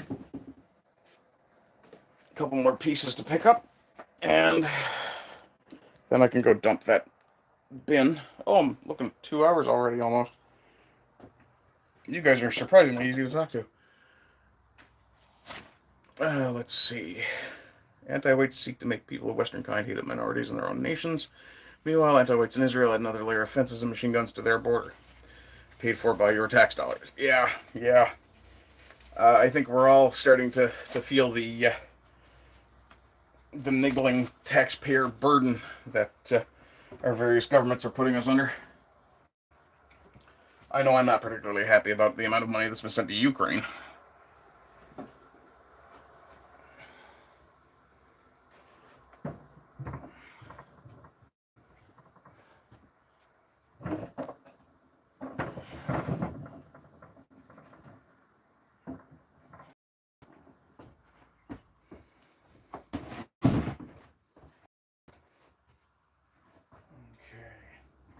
That bin comes back here in a minute. Okay, let's see about this stuff. More scrap. And quite a lot of that is just straight up scrap as well. For example. Okay, Mr. Bin, you come back here. You'll get filled up in a while. There we go. Okay. That's not going to be a telling stick after all. Close by Shane board to go there. I'm happy with that. I'm not going to be happy until I actually hit the target with this thing.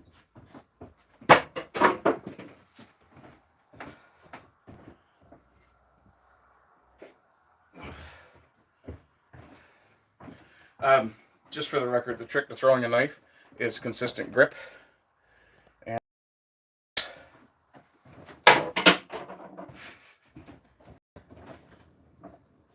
you kind of want to make sure you're at this, roughly the same distance every time. Better. And yeah, I realize I'm throwing at a target that's next to an open door. The thing is, my aim is not so bad that I'd be that far off. Let's see here.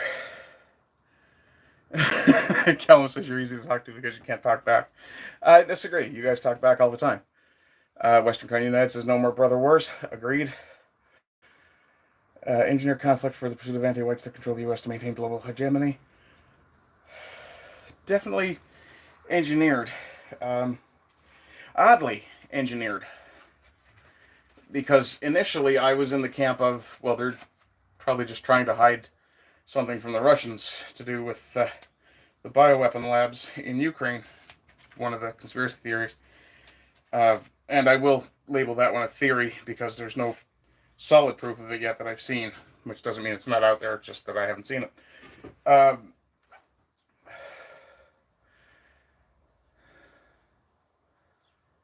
Another 30 minutes and I'll have my diorama finished, says Callum. Cool. But yeah, it definitely feels like an engineered conflict. Well, it should. It's a proxy war, obviously. I have difficulty figuring out whether it's an engineered fight because of the Cold War, or if it's because people just, well, not people, the governments want their armaments updated. Let's see. Western Kind, any nation that cannot be made to submit or taken over through a coup, as was the case in 2014 Maidan. Chile, many more will be targeted for sanctions, war, and ultimate takeover. True. Subverted democratic processes as well. And Victoria Nuland admitted to biolabs. Was Victoria Nuland, was she one of the ones that was on that phone call, that infamous phone call? Ukrainian post-Euromaidan coup has been an enthusiastic vehicle for laundering money. Yeah, well, I won't say anything about Zelensky's physiognomy. I won't say anything. And if you speak American Sign Language, you know exactly what I just said.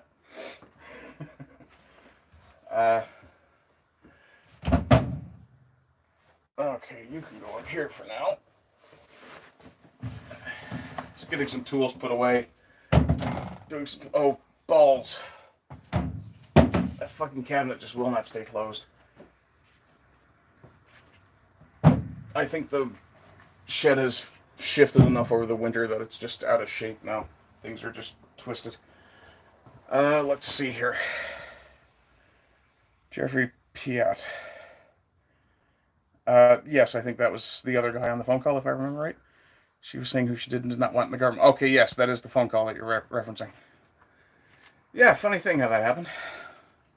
As a particular former vice president would say, well, son of a bitch, look what happened. Okay. You go over here. You're really just in the way.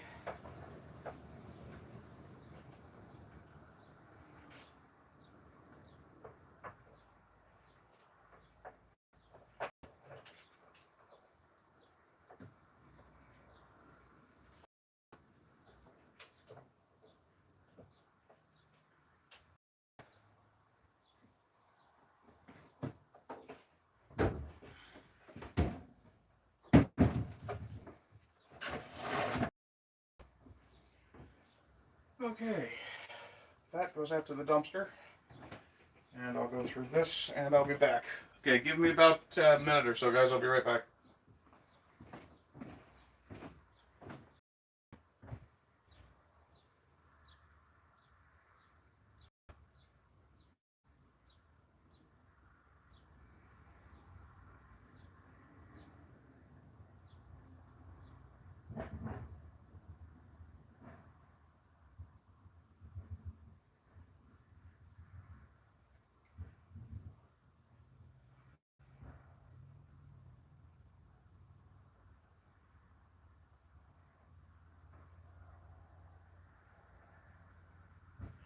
And I don't know if you guys just heard it or not, but there was a seagull cawing outside.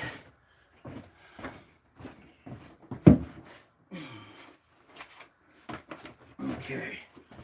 Now, where's my dirty brush? Where it usually is.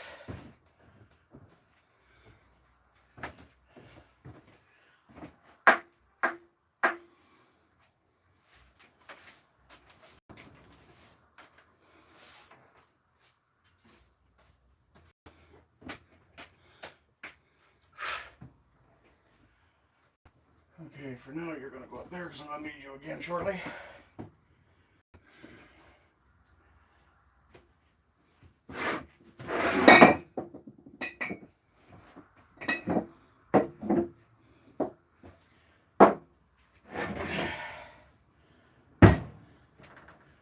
There we are. Now, so just to belabor the point for fun, I'll show you guys these tabletops. One is in bad state of repair. It's a layer of plywood on top of MDF with then another layer of veneer over that. The plywood that's on it is probably 1/8 of an inch thick.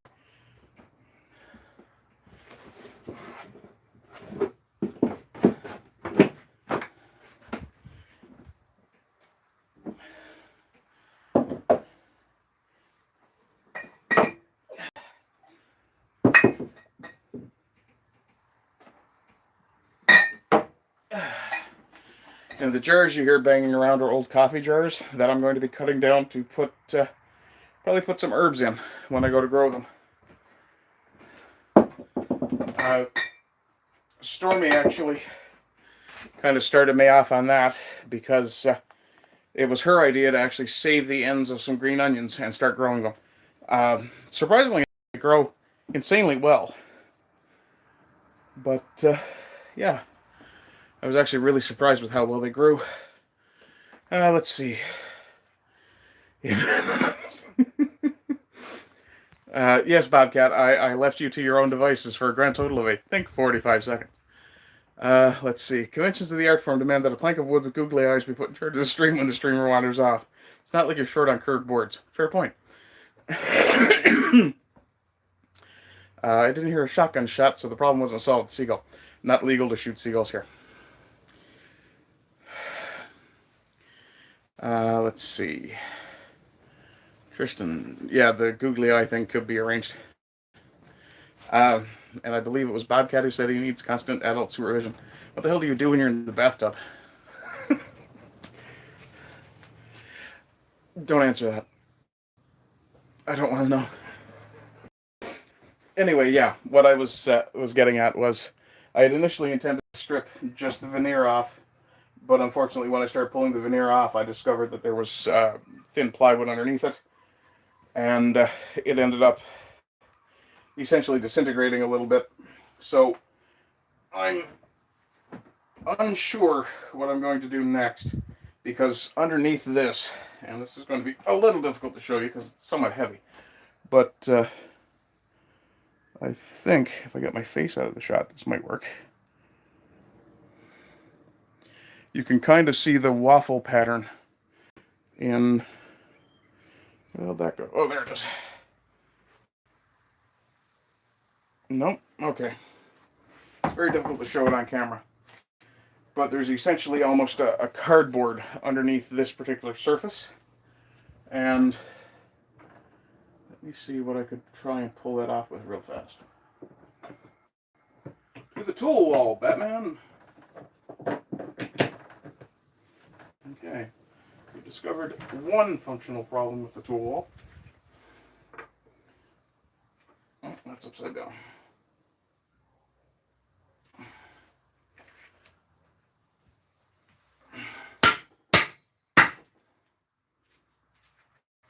And this stuff is glued on very thoroughly, so it's not even like I could actually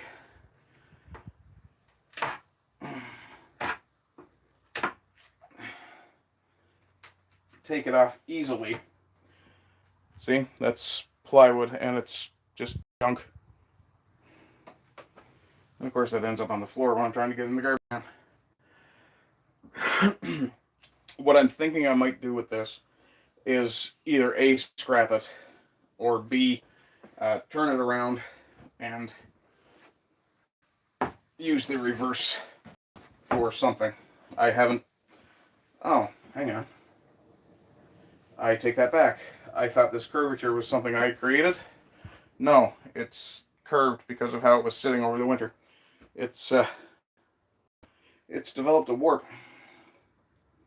So this is junk. That goes directly out the door shortly. On the upside, I think separating these pieces might be a little easier now. One here, and the brake is over here as well. So, what I might do instead, now that I've discovered that, is actually square this up along these lines here, because there are two pieces connected here. And what I'll do is probably either break those free or cut them free, and then just square off the front end, and I've got a panel I can use for other things. I'm actually kind of shocked that this stuff bent this much. I've never seen MDF do that. But then again, it was very wet over the winter, and the shed is not exactly well insulated, so, or even all that well sealed. So it is what it is. That is quite surprising, though. I wonder now if I had put this on a post of some kind, if it might not have sagged into an interesting shape. I may actually soak this stuff and see what happens. Oh, and apparently it's not Asian. Made in Canada. It's probably assembled in Canada. By some machine, programmed by some Asian guy. But in any case, these pieces are no longer usable at all. As they are. So, that's going to go over there. And I guess I might as well not abandon you guys. I don't want Bobcat to start crying again.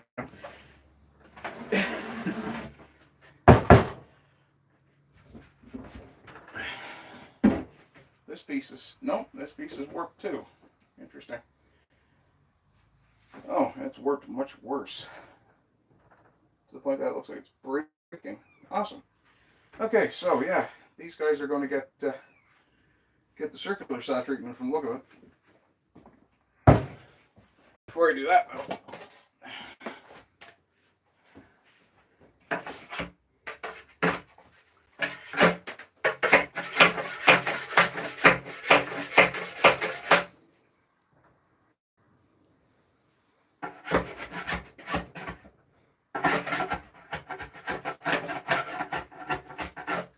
wow, that is falling completely to pieces.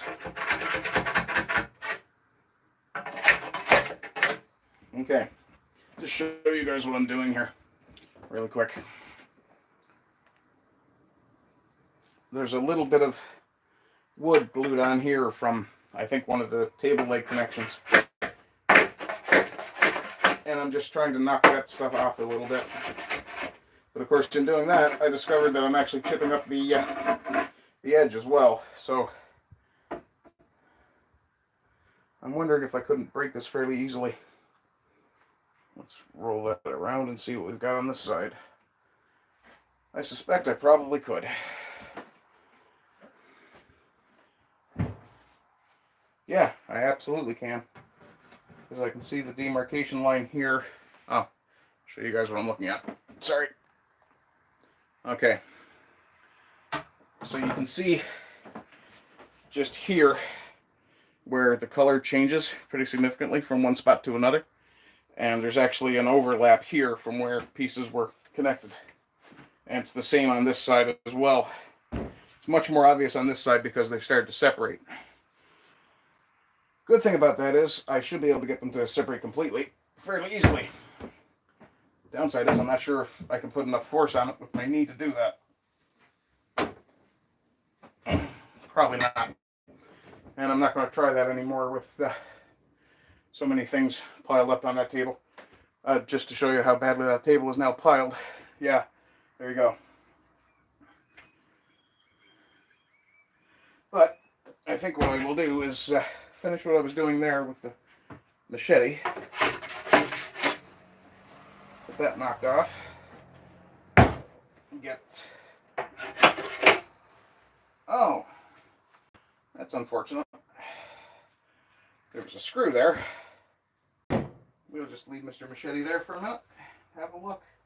Yeah, screw there. That's a problem. Wondered why I kept skipping and missing that piece of wood. Oh well. So that too now is not particularly useful. Excuse me. And chipped up my machete edge pretty good. Figures.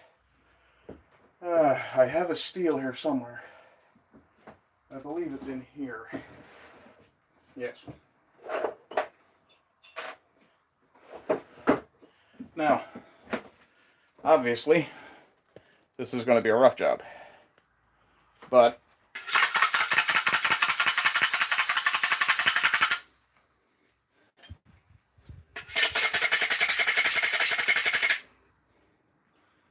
that will do to take the worst of the burrs out.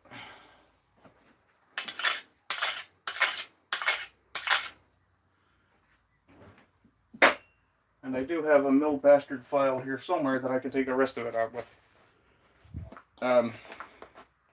As it's a machete, I'm not particularly concerned about beating it up a little bit. I see Western Kind retracted a message. I'm wondering what that was.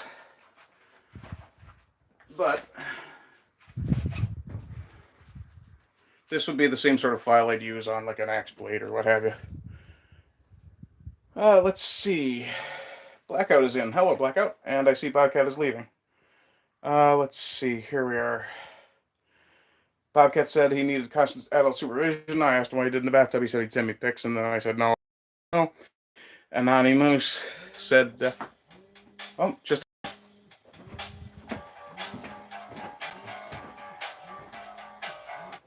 That's an alarm that I don't generally need these days.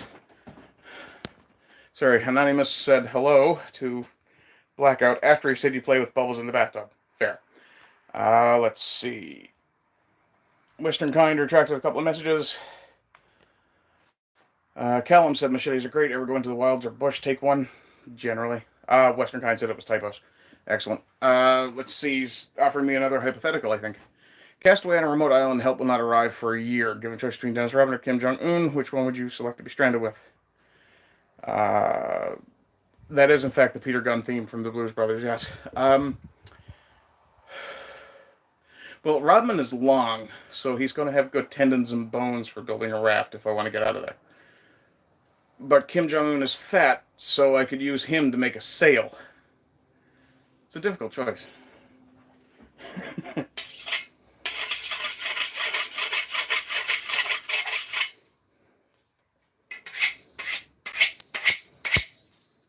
Oof. That is a very hard sound, and I do apologize.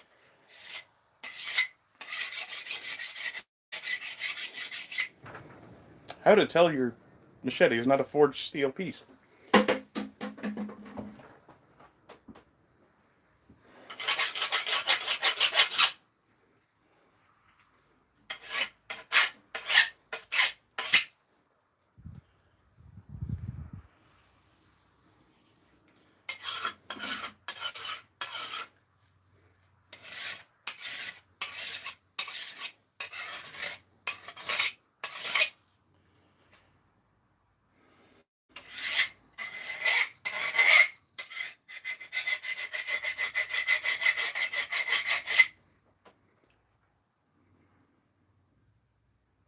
Better.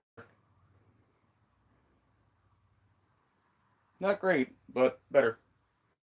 You can still see some of the nicks that screw took out. Right along just under my ear there. It's not too bad, though. And like I said,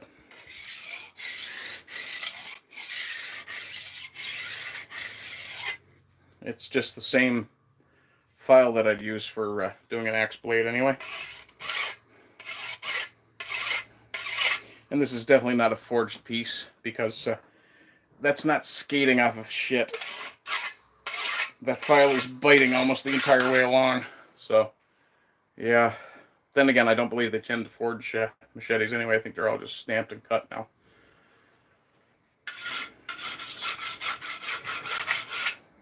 I wonder if Shad factored that into his video about the machete and the falchion being similar.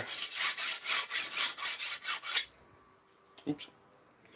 That was more bounced past the camera more than it was towards my face.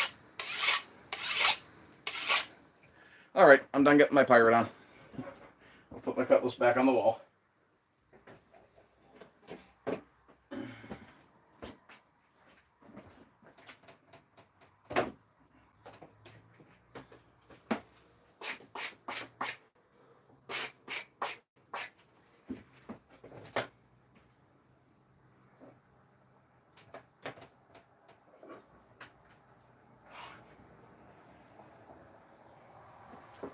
Backwards. I want to steal the machete. I don't want to put it away yet. What are we at? 2:08. And it is 3:30. Oh, that's sharp. Ooh.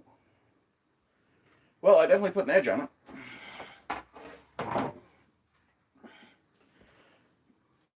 Zipped right through the glove and into the finger.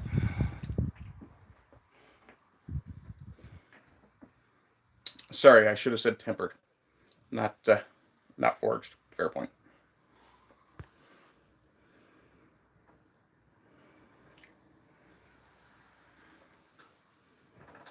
Tristan says he doesn't think either of those people is going to be particularly helpful. Rodman's probably in better shape. Yeah, and significantly taller.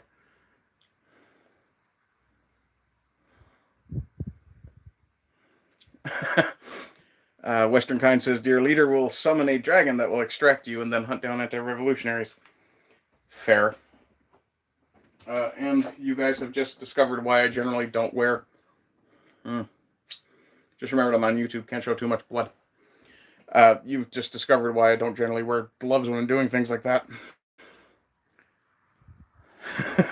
Western Kind just remembered that special ability. No, he'll hit a single hole in one of golf from wherever you are in the world and send a message in a golf ball so that you'll get rescued. Now,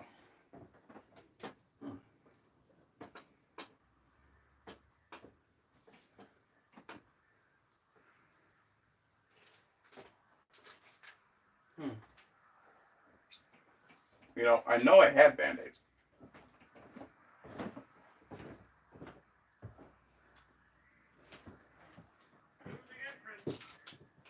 Hey? Okay.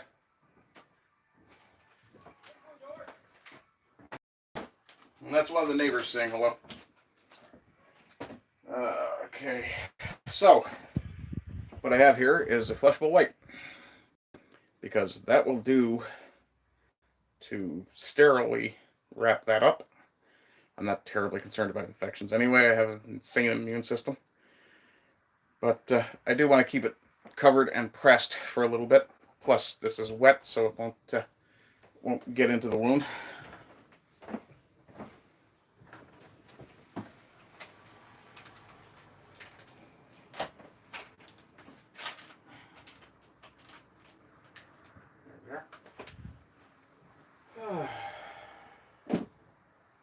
I know I had Band-Aids, I just don't know where I put them.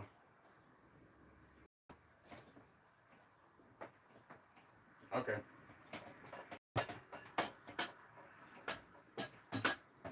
And I have no idea where I put my Band-Aids, so I'll make one. Paper towel.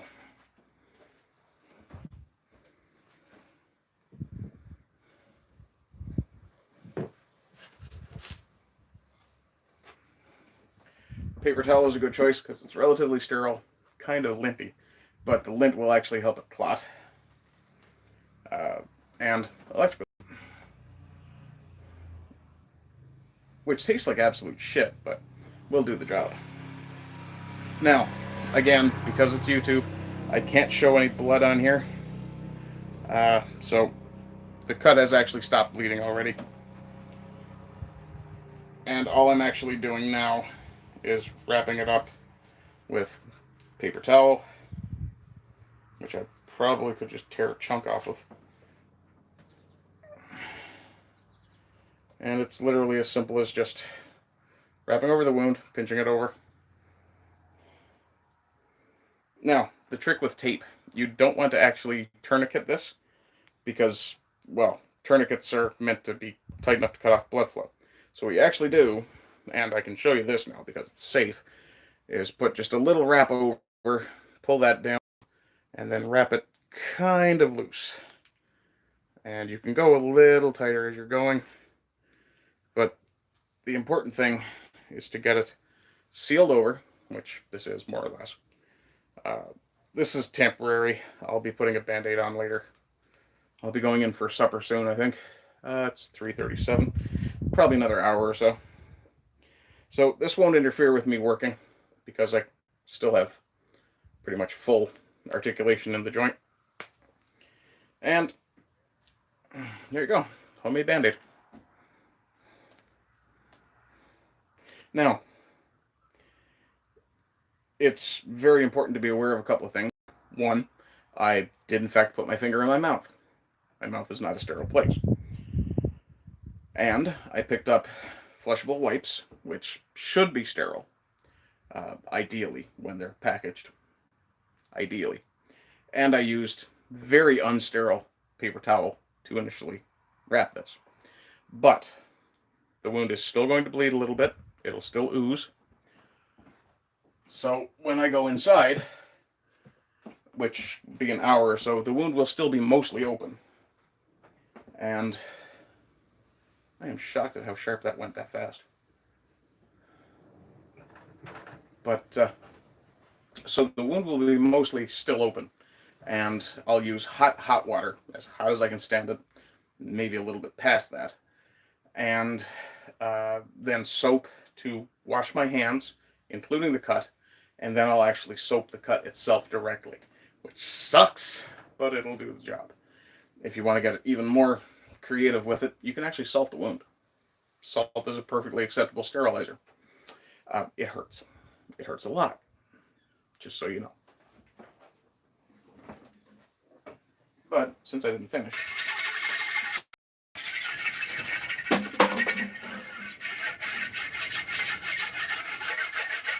you'll also notice there's no guard on this steel, which didn't exactly do me any favors.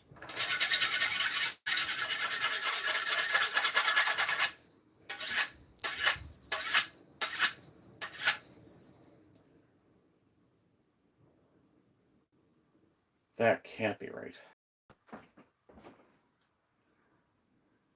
Okay. It was reflecting the light. It looked like it was copper cord. Just going to lose my mind at Tramontina.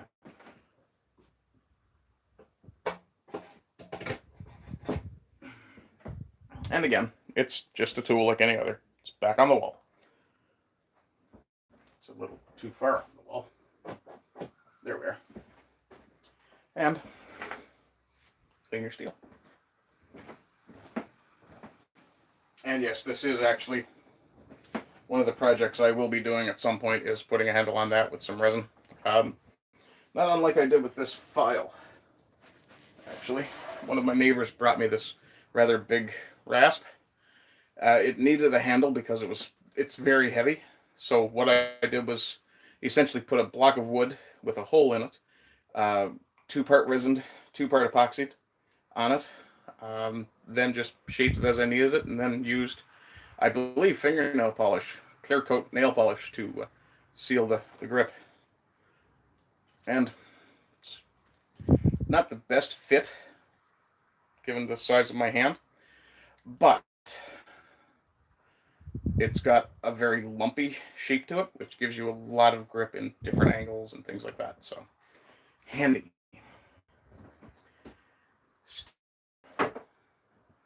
Assuming I don't chop my hand off or something.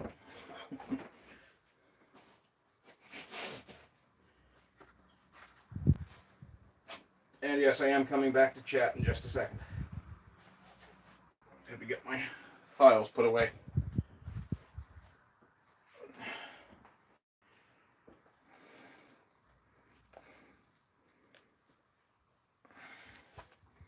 Well, that was done with me. Let's see what's being said in chat. Blues Brothers, good taste. Heat treat and harden any blade. I shouldn't have said forged. You're right. I actually should have said tempered. Let's see. UN over Brandon any day. I'm not sure what that's referencing. Then again, I may have lost just enough blood to forget what I was talking about before I cut myself.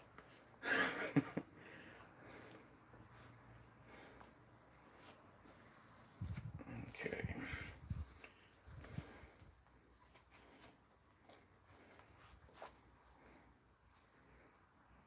I will say it is a little awkward not having your index finger when you're trying to do something requiring fine motor skills.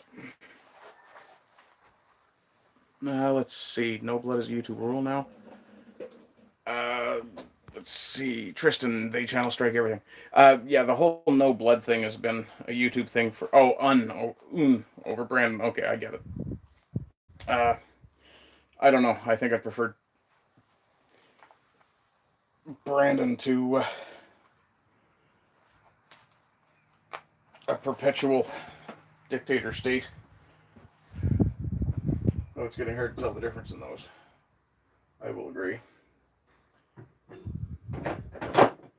Okay, so after that mild crisis, I'm going to have another smoke. Because I can.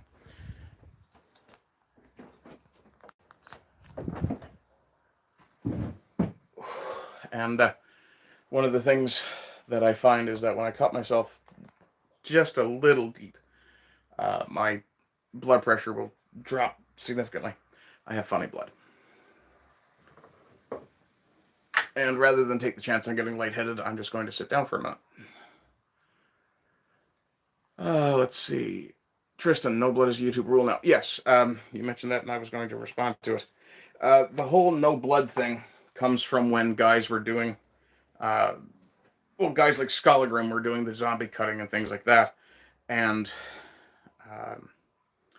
I don't know if the intent was to intentionally fuck the Deadliest Warrior from being able to be on YouTube or not, but I can't remember seeing any of their clips on YouTube since this rule came in.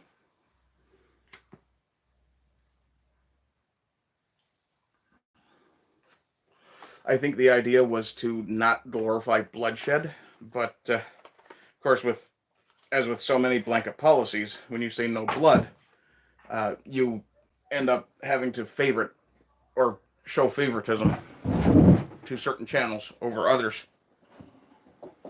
And, yeah, I'm going to stop smoking with that finger. But yeah, I don't know if it would be a channel strike or not, but I think it would affect the algorithmic engagement. Blackout says his immediate neighbors are sweet old ladies and retarded people. It's not bad, honestly. It's quiet. It's a quiet life. It's a peaceful life. There you go. There's a Star Wars quote for you. I know it's from Rogue One, but still. Tristan says he just got another email inviting him to Emancipation Day Commemoration 2023. I despise that revisionist history, pretending like we're Americans. Is that like a Juneteenth thing, or what? When you're a castaway and Wilson says that you have a nice ass, it's time to stop eating those berries.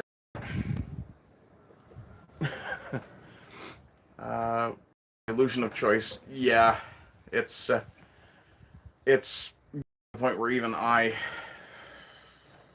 rampant idealist that I am, constant optimist that I am, is beginning to be forced to admit that the Uniparty is pretty much it. Here in Canada, it's not unlike in the U.S. with Trump. We have Maxime Bernier with the People's Party of Canada. And I'm kind of using that as my bellwether as to whether or not the democracy is dead. Or the democracy as idealized is dead. Oh, that's right, Tristan. You said you were in Ottawa. When you control... This is Western Kind United. When you control media, you control the minds of the masses. When you control the institution of finance, you control politicians, only those pre-approved appear on ballots. True. Or if one slips through, then mass fraud mail-in votes can be employed. I'm happy to see that a bunch of the states are actually refusing to do anything other than paper ballots now.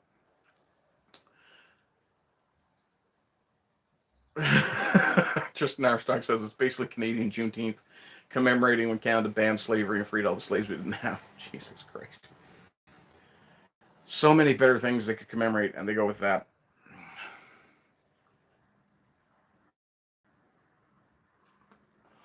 "35 degrees Celsius every day, June, July, August," says Western Kind.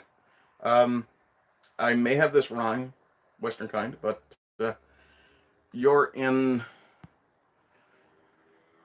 I want to say Oklahoma? Or possibly the UK. I can never remember which. But, yeah, just to respond to Tristan, the idea that Canada freed slaves is kind of retarded, given that we were part of the British Empire until about 1866, 67, like that. And, well, they banned slavery before the Americans did. So, yeah. It is what it is. And those recyclable bottles keep falling over. I'm going to have to take those inside today. 40% humidity. It's nothing. It's a dry heat. So, well, I'll grant you that. As a dry heat, it makes it very difficult to sweat. And the sweat is the cooling for human bodies. So, yeah, I don't mind that it's 97% humidity here. Actually, it's probably a little lower than that now.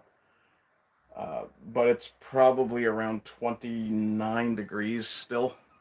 Well, it was real feel 29 about 2 hours ago, so I'm willing to bet it's significantly hotter now. Just a moment, I'll get my phone.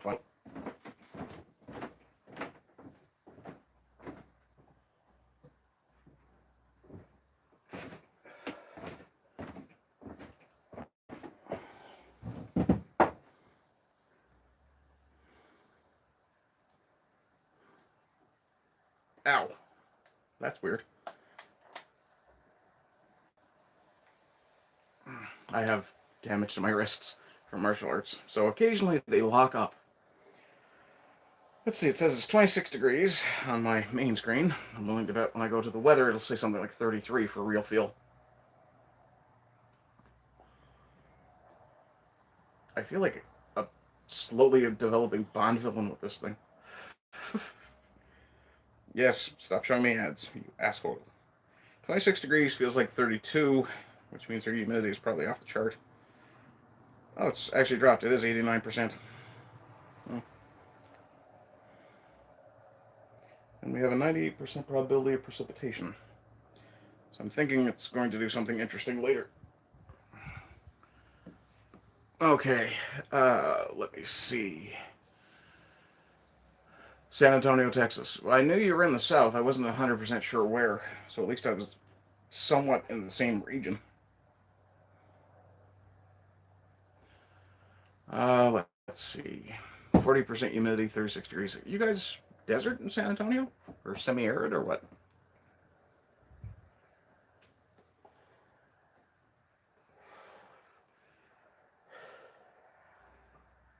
Excuse me. It must be uncomfortable when you can't sweat. Uh, I spent some time in southern Alberta, and in the summers there, it's not very, it's very dry there. And when it got up to, I think it was 42, 43 degrees Celsius. Um, oh, yeah, I should give you guys the non-metric or the non-French uh, temperature for that. So 32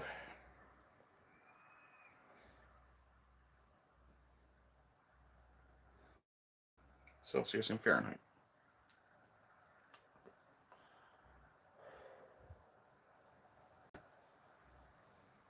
Oh, it's 89.6. So it's just about 90 degrees. It's significantly warmer than I really like. There's a rather large fly has just decided to come in and hang out with me. Fuck off. You watch, he'll pull the fucking pins in a minute and land on my head. 90 degrees is comfy. I can work in it. I've worked in close to 40 degrees outdoors. Not a lot of fun when you're a ginger. And Blackout says it's going to be 105 there today. What's your humidity going to be? Do you know? I'm actually kind of curious how they work out relative humidity.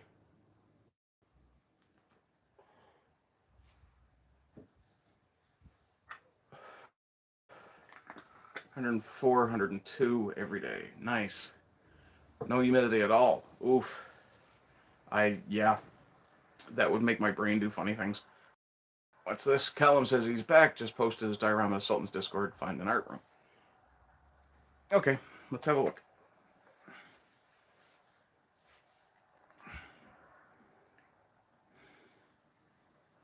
Well, you were gone, Callum. I injured myself. Humid and hot. San Antonio does sound nice.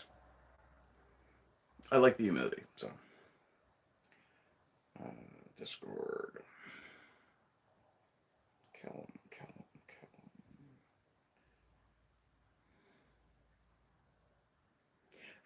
Before I show it on screen, Callum, do you mind if I do show it? In case you're, I can't imagine you would be worried, but I need to figure out where that was again. Art room. So that's the art wall.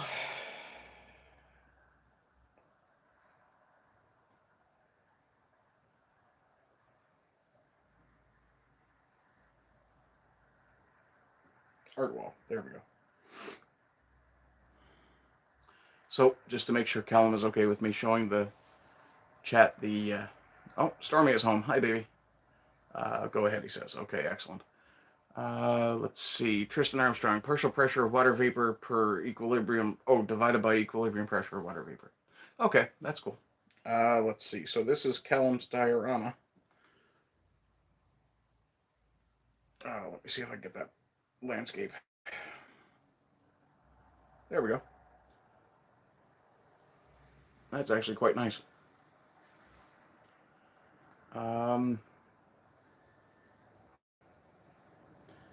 Is there anything you want to tell us about it, Callum? It's quite nice. There's other pictures there. Just a second, I'll show that. And my phone is being very slow. Some close-ups.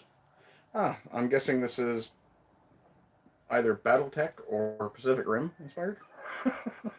I'm going to go with Battletech. But that's quite nice.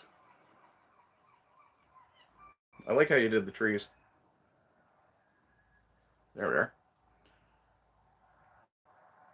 Everybody tell Callum he did a good job, because I think he did. It's definitely Battletech, Mech Warrior, something along those lines. You can tell by the mechs in the back now. I do like how you have them coming out of a garage. It's never been something I've been perfectly interested in. Total Blackout has already commented. He says, holy shit, man, that's rad.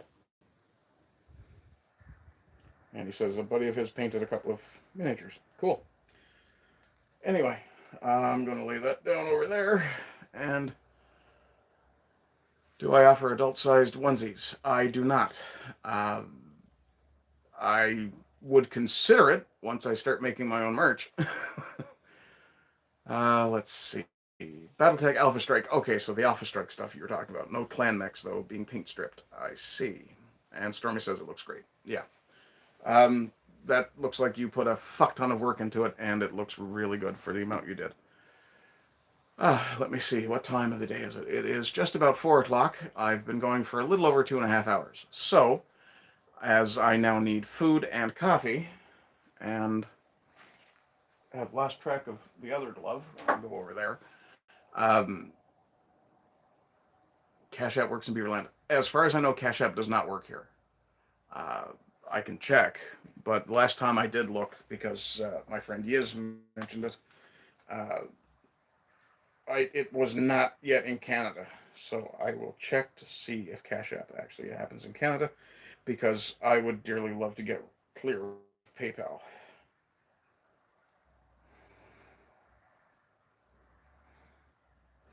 Cash App Canada.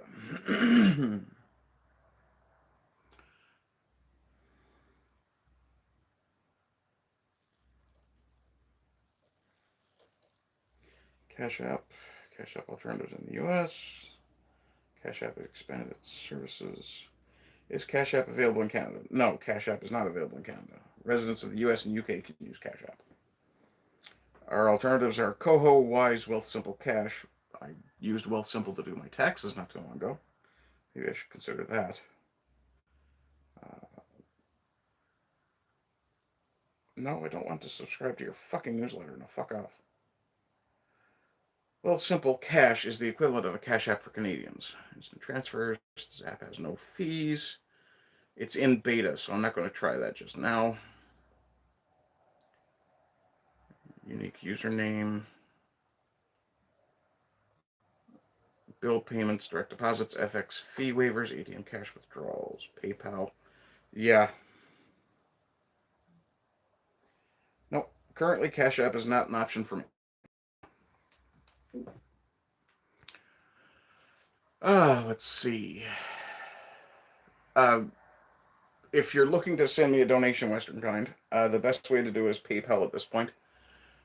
They will take, I believe Kizza mentioned it was a 3% cut off the top, but it's acceptable enough. If you do want to send me some cash, which I will absolutely happily take and be extremely grateful for, you can send that to my email address, ArdentPardy@gmail.com, through PayPal. There is a PayPal link in the description of this, but it doesn't work, and I'm still waiting for PayPal to get back to me and tell me why it doesn't fucking work. I'm starting to wonder if, do they have Venmo? No, Venmo is US as well. I just saw that on that same thing I was looking at. But yeah, if you guys really want to support me, the best way to do it would be Subscribestar. There's tiers there. Obviously, the 251 is a bit of a gag, but I will follow through on commitments there. But if you want to support me, I mean, you can subscribe to me on Rumble or through Subscribestar for the same amount. It's $5 a month. As far as I know, Rumble doesn't take a cent. Subscribestar, I think they take something like 10, 15. It's not too bad. I'm actually really glad YouTube will probably never monetize me, because, dear God, they chisel the fuck out of you. Just a second, I have to hit mute here. Hang on!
Sorry about that. One of the neighbors needed to have a quick chat. So, yeah. Let's see. Yeah, okay. So they don't have Venmo up here either, as far as I know. Like I said, if you guys want to support me, Subscribestar or PayPal is your best bets. Rumble, you can subscribe for $5 a month too. Uh, which reminds me, I actually have to go through my subscribers on Rumble. I think it's only Stormy at this point, and I need to make sure that I start putting my subs in my description as well. Right now, it's just Simon, who's very kindly supporting me on Subscribestar. That's Simon JJ. If you guys follow Yiz the Eunuch, you'll have seen his name as one of her supporters as well. And I mean, I'm absolutely glad somebody who supports the white positivity sphere, the male positivity sphere, is willing to support me, because I try to do things as much as I can in favor of not just white well-being but male well-being. So, but I'm getting a little fried out right now, so I'm going to go take a break for a couple of hours, and then I'll come back. There's a dog across the road just whining like crazy, which drives me off my head. Stormy knows how much of a soft I am for pups. So, yeah. In any case, I will let you guys go, and I will be back probably, let's see what time it is, 4 o'clock. We'll say a couple of hours, 2.5 hours, and I'll come back out and do some more. I want to get, at the very, I want to be ready to start unboxing and setting up for tomorrow. So, or not tomorrow, uh, Monday, I'm guessing. Because I have a commitment on Sunday that I can't break, unfortunately. And that's going to require that I actually skip my regular Sunday stream.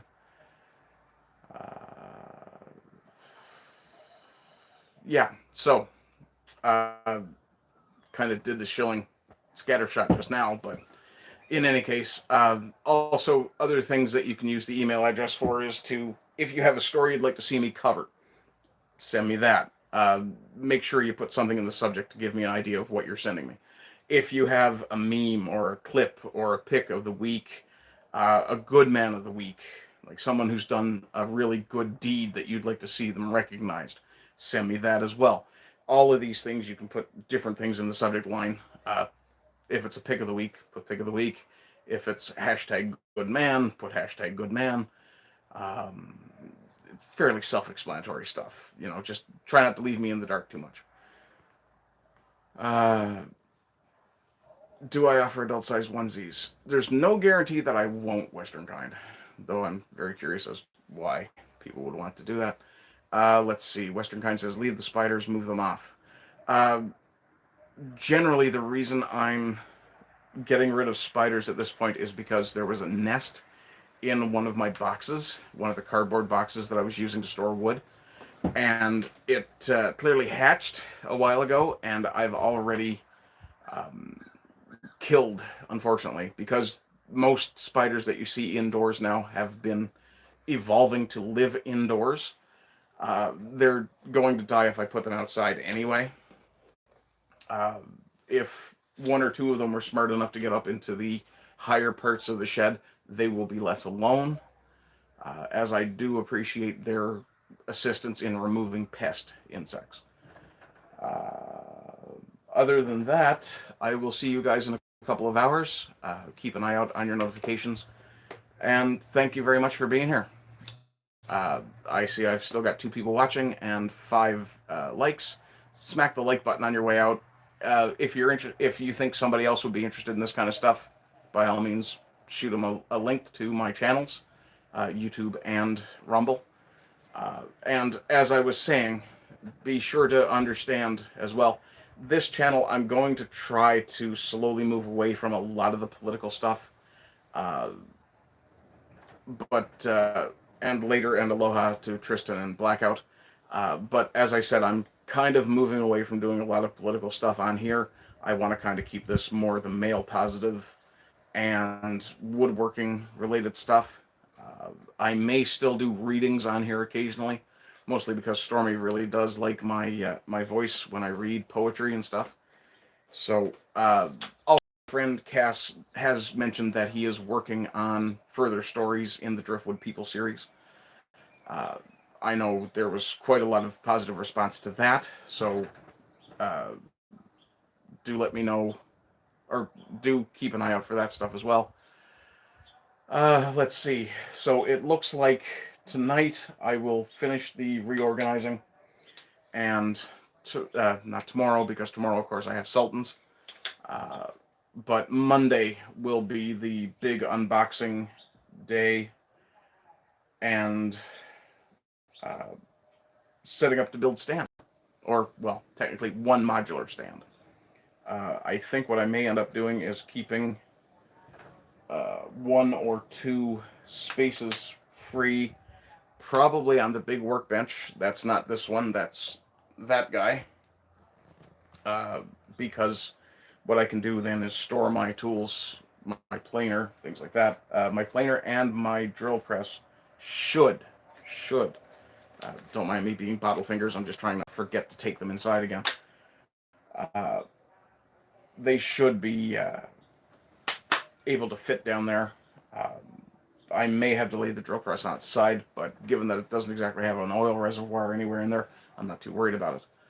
Other than that, guys, I am gone, and as always, I hope you're having a good day. I hope you enjoyed your time with me today, and I hope you continue to have good days. And as always, rise and rise again until lambs become lions. Bye-bye. Yeah, I'm done streaming. Thank you, YouTube.